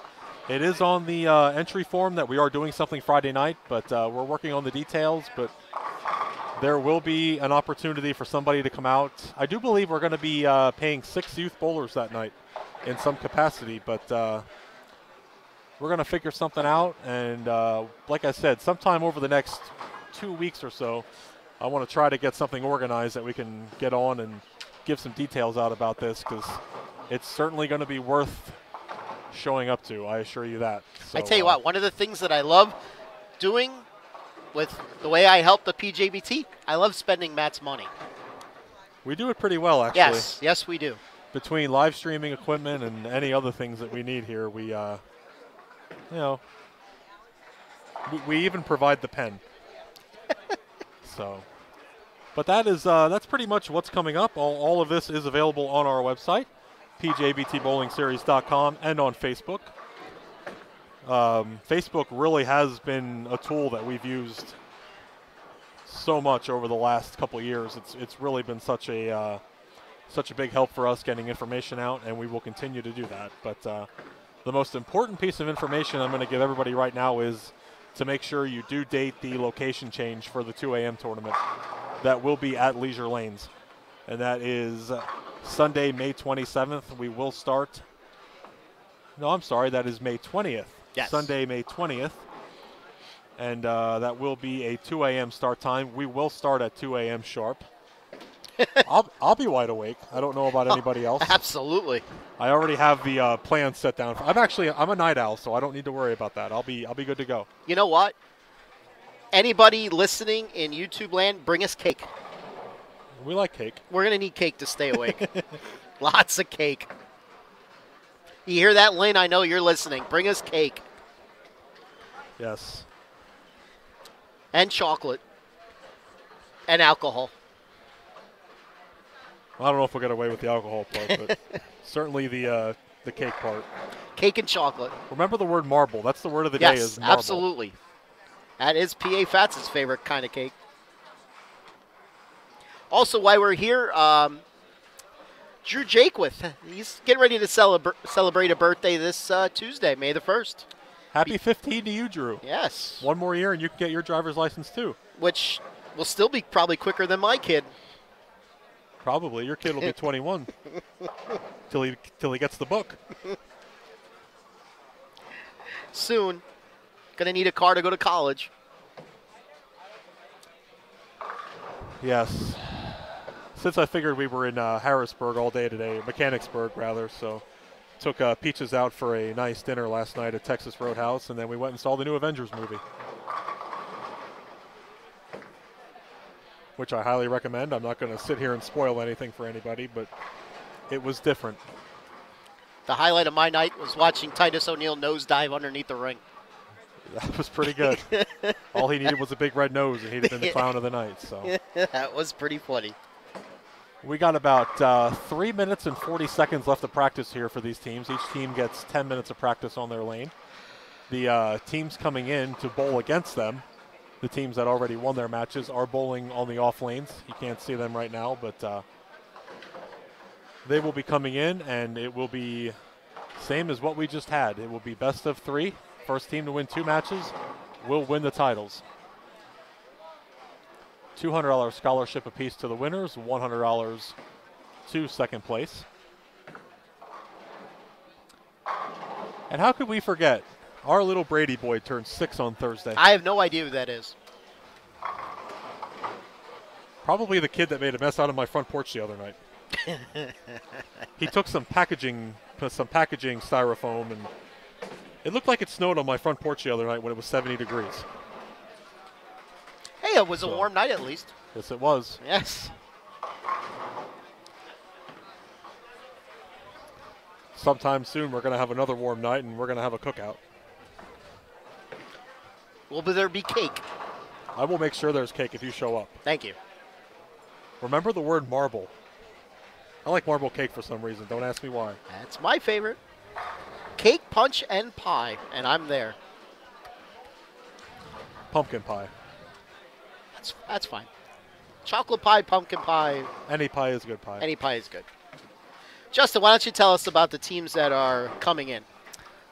On the scratch side, as we have just about 2 minutes remaining left in practice, Warcrest Valley, the #1 seed, Isaac Erickson, Tony Lutz, Ben White, Colby Bennett, and Ryan Graham will take on hashtag Team 5-Pin, which consists of Morgan Gitlitz, Alex Horton, Aiden D'Souza, Antonio Reyes, and Joey Ocello. In qualifying today, Warcrest Valley was plus 24 with a big 245 game to jump into the lead. Hashtag Team 5-Pin minus 69 as they did lead for a little bit today. Unfortunately, went to minus 69 as they are bowling for the title here in just under 2 minutes. On the handicap side, 5 Nutcases. Nice team name. That fits. 5 Nutcases receiving 25 pins of handicap consist of Mary Beth Baker, Morgan Klein, Christina Colon, Jacob Villaronga, and David Swavely. They were leading qualifying at minus 172 and won their match and were the #1 seed here today. Team Northridge, which came out of the last match that we just watched, are receiving 8 pins of handicap, which consists of James Carnell, Lucas Francis, Martin Grace, Drew Mazakel, and Zach Valentine. They were minus 317 as they were leading going into the last set and fell out of that lead and I believe went to 4th after qualifying. Came back and won their match and are now bowling here for the title here.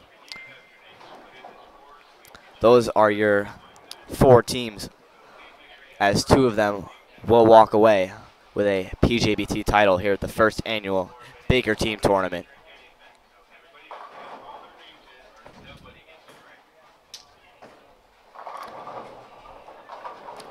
Practice is just about to end as we will have 2 very exciting matches here for a title match.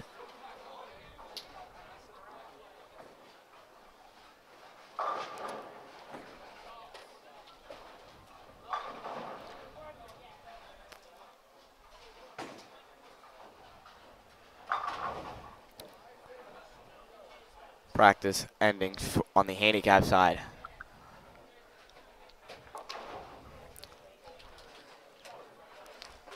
These 2 matches look like they can be very close as both teams on the scratch side are very capable of striking a lot. Hashtag Team 5-Pin Warcrest Valley will be a tough one here for a title. As on the handicap side, Northridge and 5 Nutcases. Looks like this could be a close match as they were pretty tight in match play or in qualifying up until game 15 and 16 as 5 Nutcases went up and unfortunately Northridge went down. But this match looks like it is going to be very close here today as 5 Nutcases will be getting 17 pins in this match. And off to Matt. Okay, bowling fans, it's time to begin our finals for the first annual 5-person Baker Team Tournament. On the scratch side, we have #1 seed team Warcrest Valley going in the order of Erickson, White, Bennett, Lutz, and Graham. They have elected to start on the right lane. Okay, they'll be taking on the #3, #2 seeds entering the finals. Hashtag Team 5-Pin, keeping the same order: D'Souza, Gitlitz, Horton, Reyes, and Ocello. Okay? On the handicap side, we have top seed at Klein Nutcases. They'll go in the order of Klein, Cologne, Baker, Villanueva, and Swavely. They have also elected to start on the right lane for the match. Okay? They'll be taking on Northridge, keeping the same order: Valentine, Masick, Grace, Arnold, and Francis. Okay? Handicaps are in. Bowling fans, let's give a nice hand for our title. All right, and away we go into the finals. Who is going to be the first ever Pennsylvania Junior Bowlers Tour Baker Team Champions? We'll find out now. Best 2 out of 3. First 1 to 2 wins.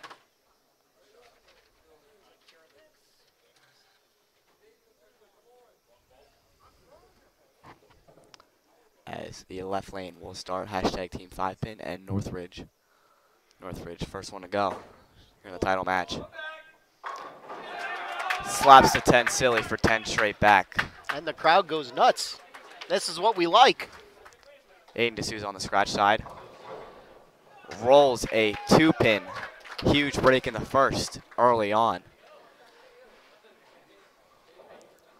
Isaac Erickson up on the right lane to start off for Warcrest Valley. Light mixer as both teams have struck. Morgan Klein with a 3-10 split to start off here in frame 1. Morgan Gitlitz up for hashtag Team 5-pin here in frame 2 on the left lane.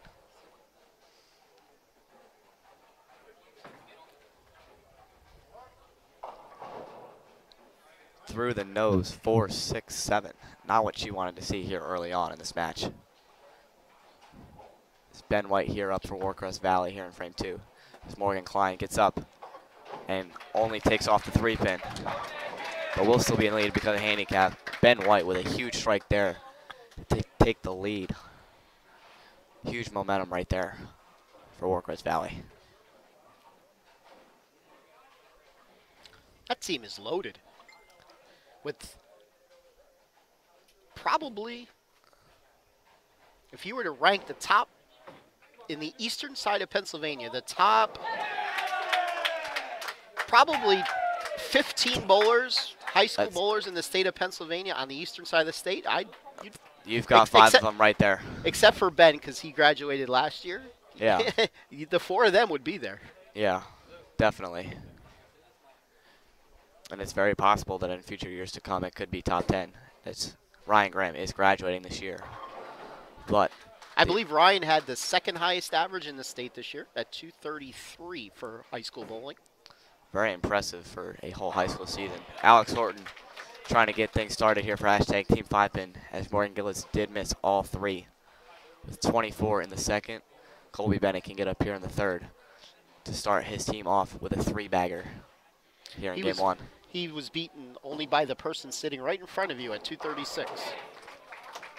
Dan Althouse.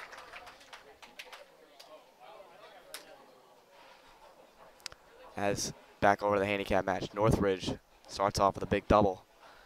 5 nutcases, not so much as they have 2 opens early on. Antonio Reyes with a filthy, filthy messenger in frame 4 to get his team with a double. Northridge up in the third. Misses the head pin for 7. Fortunate enough to only get 7 as a 1-2-4 is still standing. By the way, Betsy, certainly a chocolate fudge type icing on a marble cake is perfect. Warcrest Valley perfect through 4 as Tony Lutz comes up with a strike here in the 4th. One quick announcement: when you're done with your money envelope and filling out your paperwork, please bring it up to the counter for me. Northridge misses the spare as they only get 2. Will put them at 63 in the third with their handicap. As Mary Beth Baker here is up for the 5 nutcases. Brooklands gets a mark on their board for their team and a strike, as they have 43 in the second with their handicap with a strike in the third. Joe Yosello up for hashtag Team 5-pin on a double, makes it a triple. Light mixer there, gets them all down, gets their team, trying to keep their team close after the open frame by Morgan Gitlitz in frame 2. James Carnell, 10 straight back as he splits the 8-9 in frame 4. Continues his team's momentum as Ryan Graham is up for Warcrest Valley in frame 5 on the front 4. All 10 down as they are perfect through the first half of game 1 here in this title match.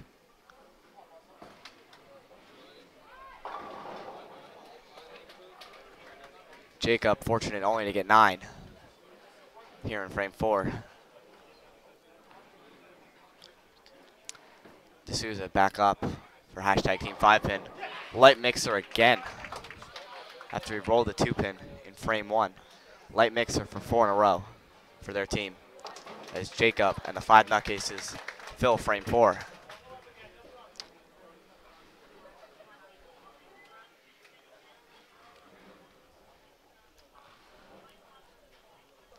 They have 63 in the third. And this is a tie match on the handicap side. Isaac Erickson for the front 6. 5 pins. Very makeable spare. Very routine spare. But it is possible that it is missed. Not seen very often, though. May the 3rd, 1993 was the last time I missed one. Was that the last time you bowled? No. Oh. But there is a reason why I know I missed it May the 3rd of 1993. Why? I shot my first 800 that night. You shot your first 800 with a missed 5-pin? Yes. That's impressive. I missed it. It only cost me a pin. Was Oh, second it's on shot the in the film. 10th. Okay. Okay. Yep. Little useless trivia knowledge about PA Fats. As Isaac struggles a little bit, but does make the spare. As they do have the lead here. Lucas gets very lucky. Skinny jeans there in the 5th frame on that 10-pin. Skinny jeans there. And with a strike here out of David Swavely and the 5 nutcases, we'll keep this match all tied up after 5 frames. Morgan Gillett's back up for hashtag team 5-pin. Crossover for 6-pin. They really needed a strike there after Erickson's 5-pin.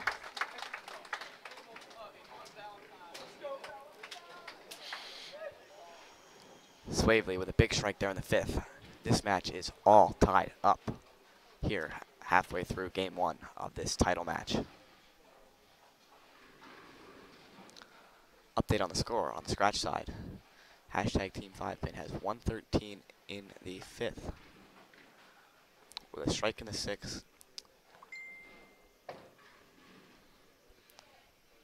And a spare in the 7th. We'll put them at 133 in the 6th with a spare in the 7th going into the 8th frame. Warcrest Valley has 139 in the 5th. 9 spare in the 6th as Ben White gets up here in the 7th frame.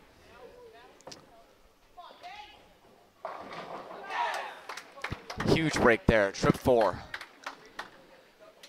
As their lead is 16 pins. I stand corrected. 26 pins. Their lead is 26 pins with 3 frames to go in game 1. Northridge with a huge strike in frame 6. But Morgan Klein and the 5 nutcases have a chance to take the lead here with a double here in frame 6. As Alex Horton gets up. Light mixer doesn't get the 7 to go down. Their team is in a little bit of trouble. They're in a little bit of trouble here late in game 1 after the big start by Warcrest Valley.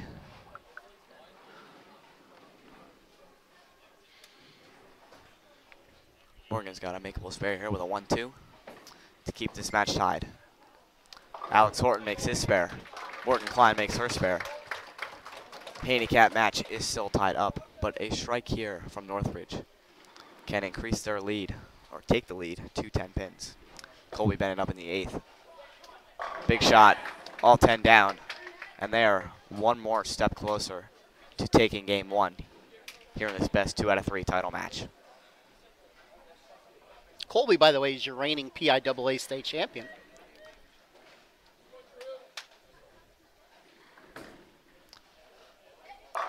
Antonio splits the 8-9 there. 10 straight back with a great shot. Northridge with a 3-pin. In the 7th frame for the spare here. We'll keep this match tied up. Tony slaps the 10, silly.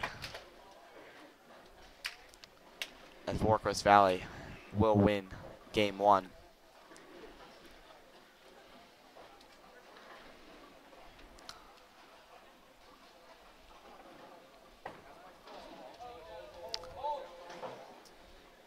Oh no, missed spare by Northridge in the 7th. Not what they wanted to see right there. As Christina Colon can get up here. Now with the lead, can increase their lead to 12 pins with a strike here. Misses the head pin, fortunate enough to only get 7. We'll have a 9-pin lead with a spare.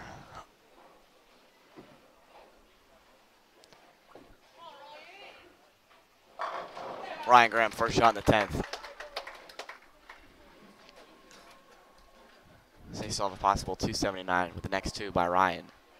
Hashtag Team 5-pin can only bowl 232 with 2 more strikes out of Joey Ocello. Christina makes her spare. And they do have a 9-pin lead.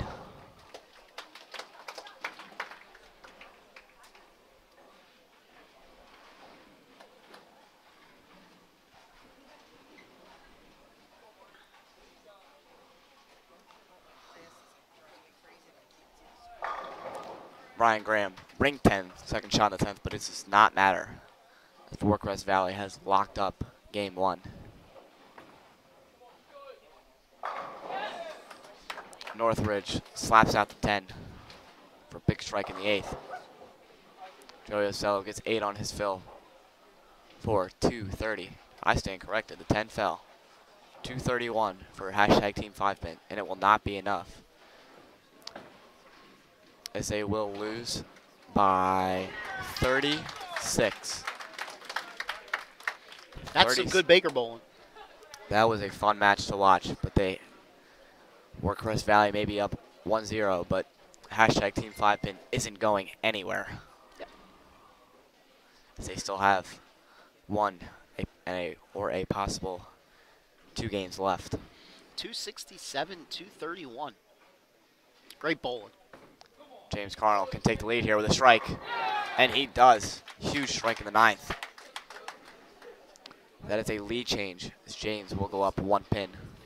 Jacob, though, momentum in his hand. With a strike here, we'll get the lead back.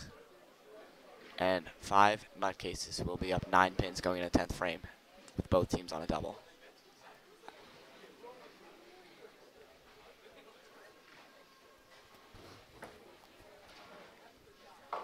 Misses the head pin for 7. 6. Oh no, not good. Jacob is left with a washout standing. Not the easiest, but a makeable spare here in the 9th. They're going to need a miracle here to make the spare and hopefully stay in this match.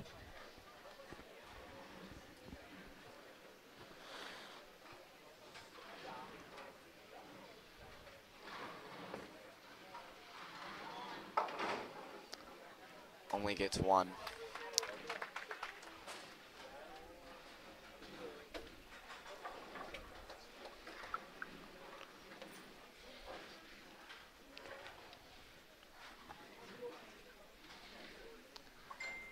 Lucas Francis can strike out for 221 here. Show up in the 10th for his team. It's close. And he strikes. Huge strike there.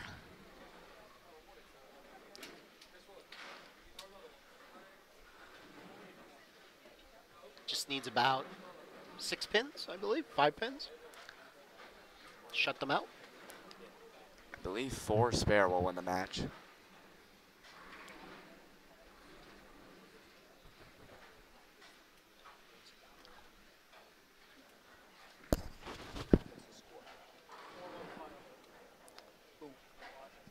Lucas with a big strike in the first. Getting another one here in the second shot. 10 back. Great shot by Lucas Francis as Northridge takes game 1 with a late 4-bagger. And we'll take game 1 here in this best 2 out of 3 title match on the handicap side.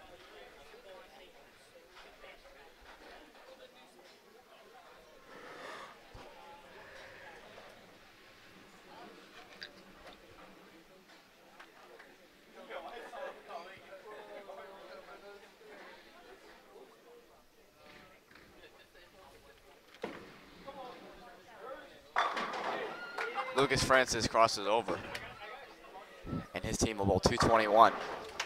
David Swavely with a strike, but it does not matter as Northridge did win game 1.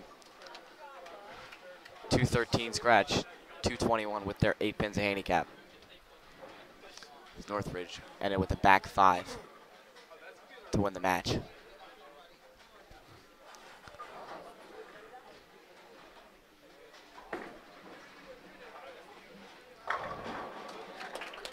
Dave with another strike in the 10th, but they have to win the next 2 to win the tournament. Dave with a strike here will 169, 194 with his team's handicap.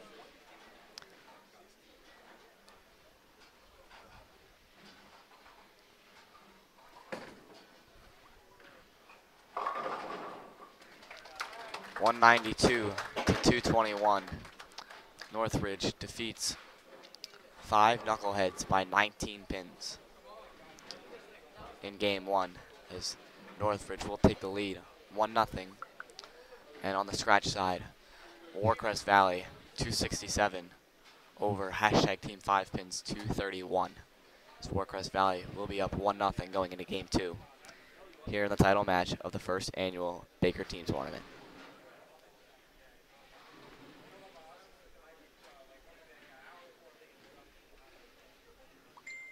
I'd like to thank all of you that have been joining us today. Hold on, we'll go to Matt. Okay, after game number 1, our leaders, Warcrest Valley takes game number 1. They're up 1-0. And on the handicap side, game number 1 goes to Northridge. Northridge up 1-0. Teams will switch lanes. Game number 2. All right, off we go to game number 2. I was saying, like to thank everybody who's joined us today on Pennsylvania Junior Bowlers Tour live on YouTube. As always, our message board is live and operational. Chime in. Let me know what you like about Baker Bowling. Let me know what you don't like. Like to see your feedback on all of our new endeavors here on the PJBT. I liked it. Yeah, definitely a fun tournament here today at ABC West. As Warcrest Valley starts off with a 10-pin. And Morgan Klein starts off with a big strike for the 5 nutcases. Huge crowd behind him here today. I'm going to be interested to see where she goes in the next 5 or 6 years with her bowling game. Oh yeah, she's going places. She's bowling just about everything under the sun. As I've seen pictures of her out at the Storm U Championships in Reno, down in Myrtle Beach, bowling everything under the sun and not bowling bad. As both teams here in the handicap side start with strikes. Warcrest Valley makes a spare. Aiden D'Souza up in the first. 10 back.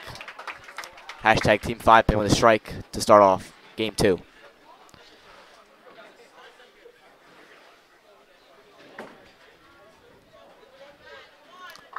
Christina Colon misses the head pin. Leaves a very makeable spare at a 1-2. Ben White. Big strike there. The second frame. I don't know, Robert. I thought we were pretty full in the chat room because no one's bowling him. He's not here. Morgan Gillis here with a strike can increase or can take the lead for hashtag Team 5 pin. I won't go up 10.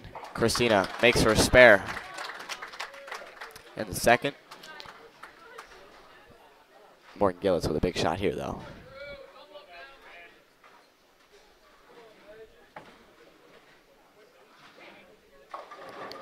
Oh no, 2-10 split. Not what you wanted to see.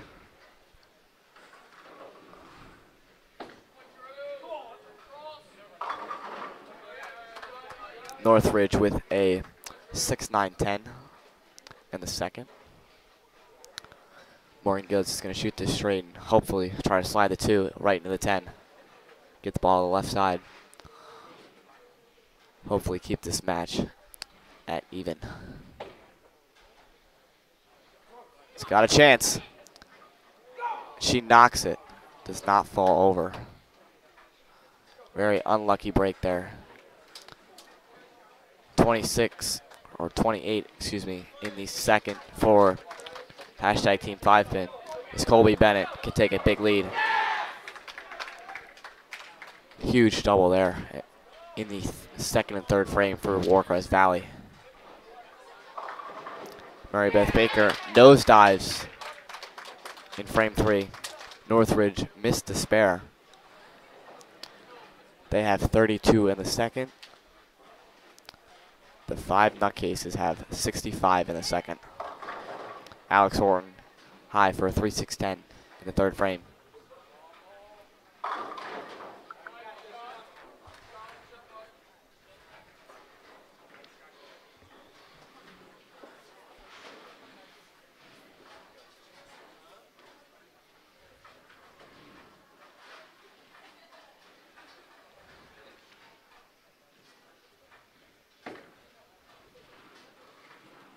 Alex Horton makes a spare in frame 3, but they are losing by 22 after 3.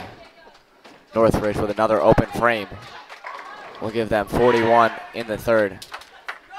Huge break there for Tony Lutz in frame 4 for 3 in a row, as they can just not stop striking today. They both 267 with the front 5 in game 1. Have 9 spare, 3 in a row here to start game 2. Shakeup misses a head pin again.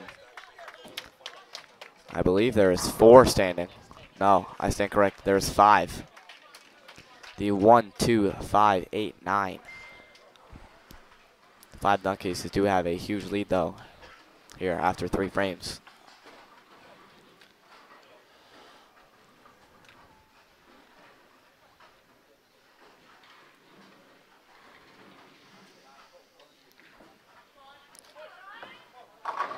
Ryan Graham shakes out the 5. His team has 4 in a row and a huge lead. Huge lead. Joey Ocello trying to get back in this match, trying to tell Warcrest Valley that they are not out of it.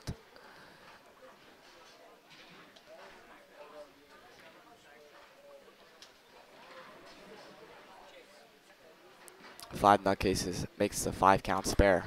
It's James Carnell for Northridge with a big strike to try to get back in this. You're okay. Leaves a shaker 4. Joey Ocello here in the 5th frame. Big double there for Team 5 Pin trying to get back in the match. Definitely got a little pumped up there. And hashtag Team 5 Pin is not out of this. Warcrest Valley does have a huge lead. Hashtag Team 5 Pin is not out. James Carnell and Northridge, another open frame. Isaac Erickson over on lane 37 looking to answer that Joey Ocello double. Big shot here in frame 6. Oh, solid 9. Came up just a hair high. Dave Swavely walks it out. Only leaves a 6-10. As his team does have a sizable lead here halfway through game 2. Northridge won the first game, correct? Yes, Northridge did win game 1. Which one is Jacob? Jacob is the number 4 bowler for 5 nutcases. Go down there and tell him his brother says good luck. Since I I'm can- trapped in the middle of you guys. I can do that. Okay.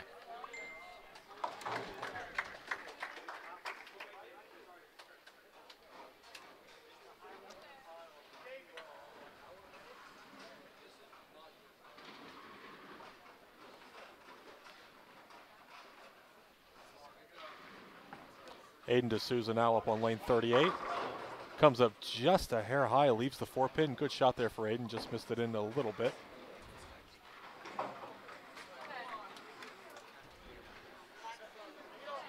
David Swavely misses his 6-10.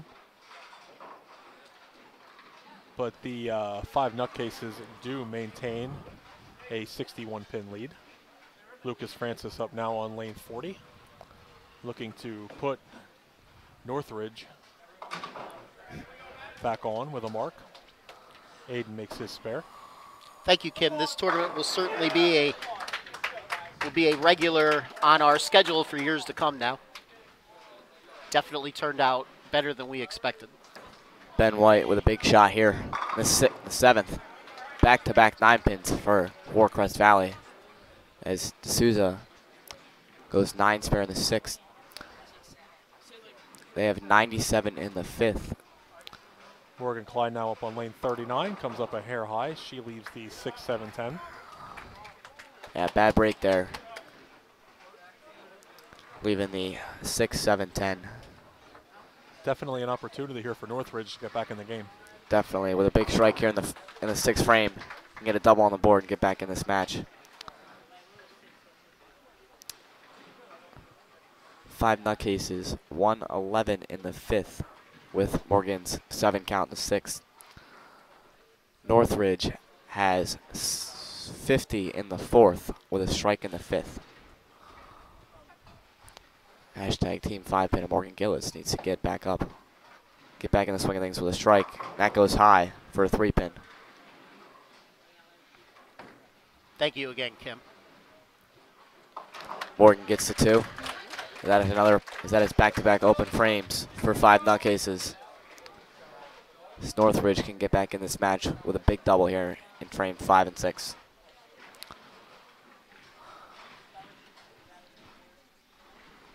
Big spare here for Morgan over on 38. Make her spare and keep him in the match. Yeah, Warcrest Valley does have a 32-pin lead. Morgan makes her spare. Colby Bennett getting up here on the left lane in the 8th frame. He can cut the lead. He can expand the lead here to 42 with a strike. Big trip 4. Big trip 4.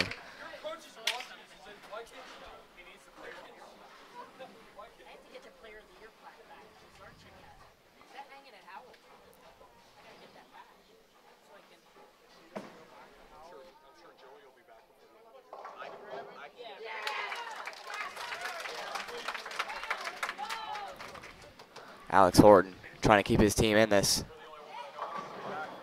Light mixer in the 8th. This hashtag Team 5-pin is not out of this. They are down 32.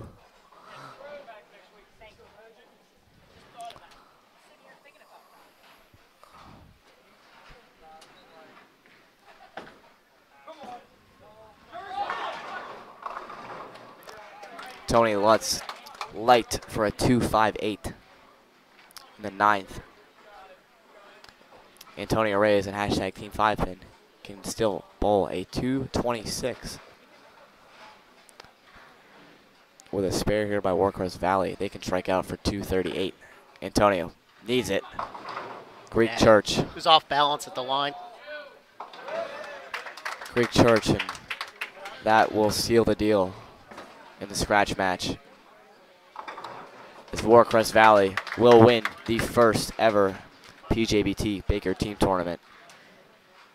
Team of Isaac Erickson, Colby Bennett, Tony Lutz, Ben White, and Ryan Graham. Can you stick around and do post-match interviews with the winners? I can do that. All right. It's your show today, my friend. Mary Beth Baker for a double for her team. Unfortunately, 3-9-10.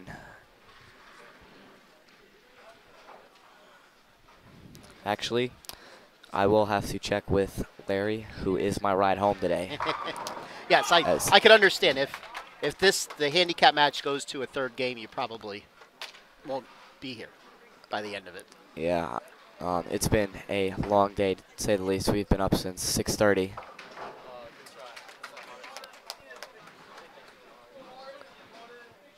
Things are reversing roles here as 5 nutcases has 148 in the 8th. Northridge has 98 in the 6th with a strike in the 8th. They can put their team at 118 in the 7th and get their team very close. Yeah, Fortunate enough only to leave a 6-pin. Northridge is definitely right there. Yes, They clawed their way back. This match is within 10 pins. Joey Ocello finishing up the 10th frame for hashtag Team 5-pin with a 4-7, and it is all over. Ryan Graham with a victory lap here in the 10th frame. Misses the spare, but it does not matter. Warcrest Valley will win here today, 2-0.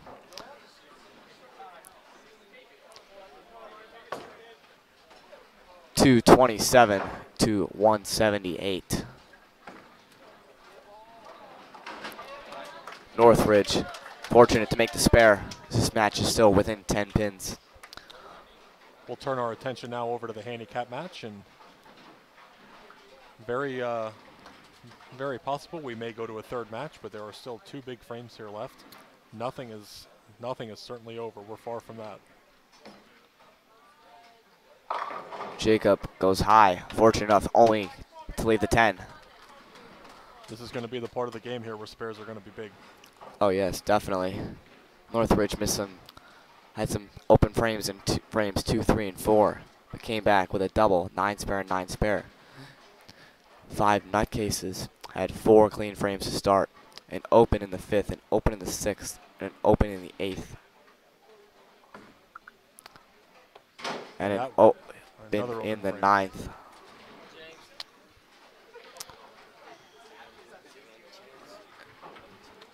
James Carnell up now on lane 40 for their 9th frame.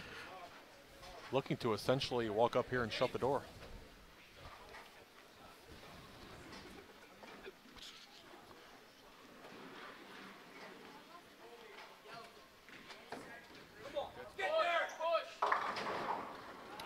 With a spare here, Northridge will be down 3 pins going into the 10th frame. Big spare here by James Carnell and his team.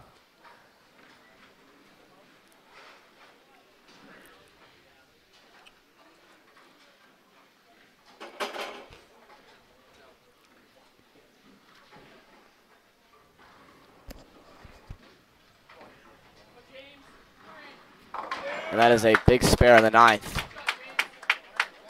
David Swavely now with the opportunity to walk up and win the game. Yes, they have 157 in the 9th on an open. Can strike out for 187. Northridge has 134 in the 8th. Can strike out for 184. As David goes high for a 3-6. Crucial spare here, though. With a spare here in good count, will force Lucas Francis to get up and double.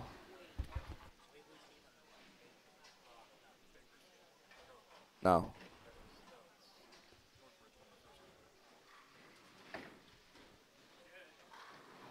Swavely makes his spare. Makes his spare with a strike here. Will ball 177. Northridge would need a double if Swavely gets up and gets 8. Big shot here for David because he certainly wants to get up there and get the count. Doesn't want to let this one get away from him. No. Got that one a little wide. Gets the 7. So they will need 20, correct? 20 is a tie. 20 is a tie. Lucas needs the first one. So they do need, yes, correct. The first one with a mark on the second one is a tie. Lucas Francis with a double in the 10th will win the tournament.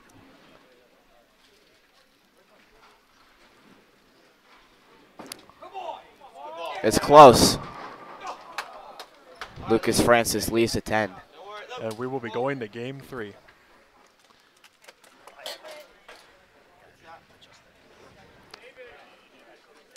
Good shot, but the 10 does not fall.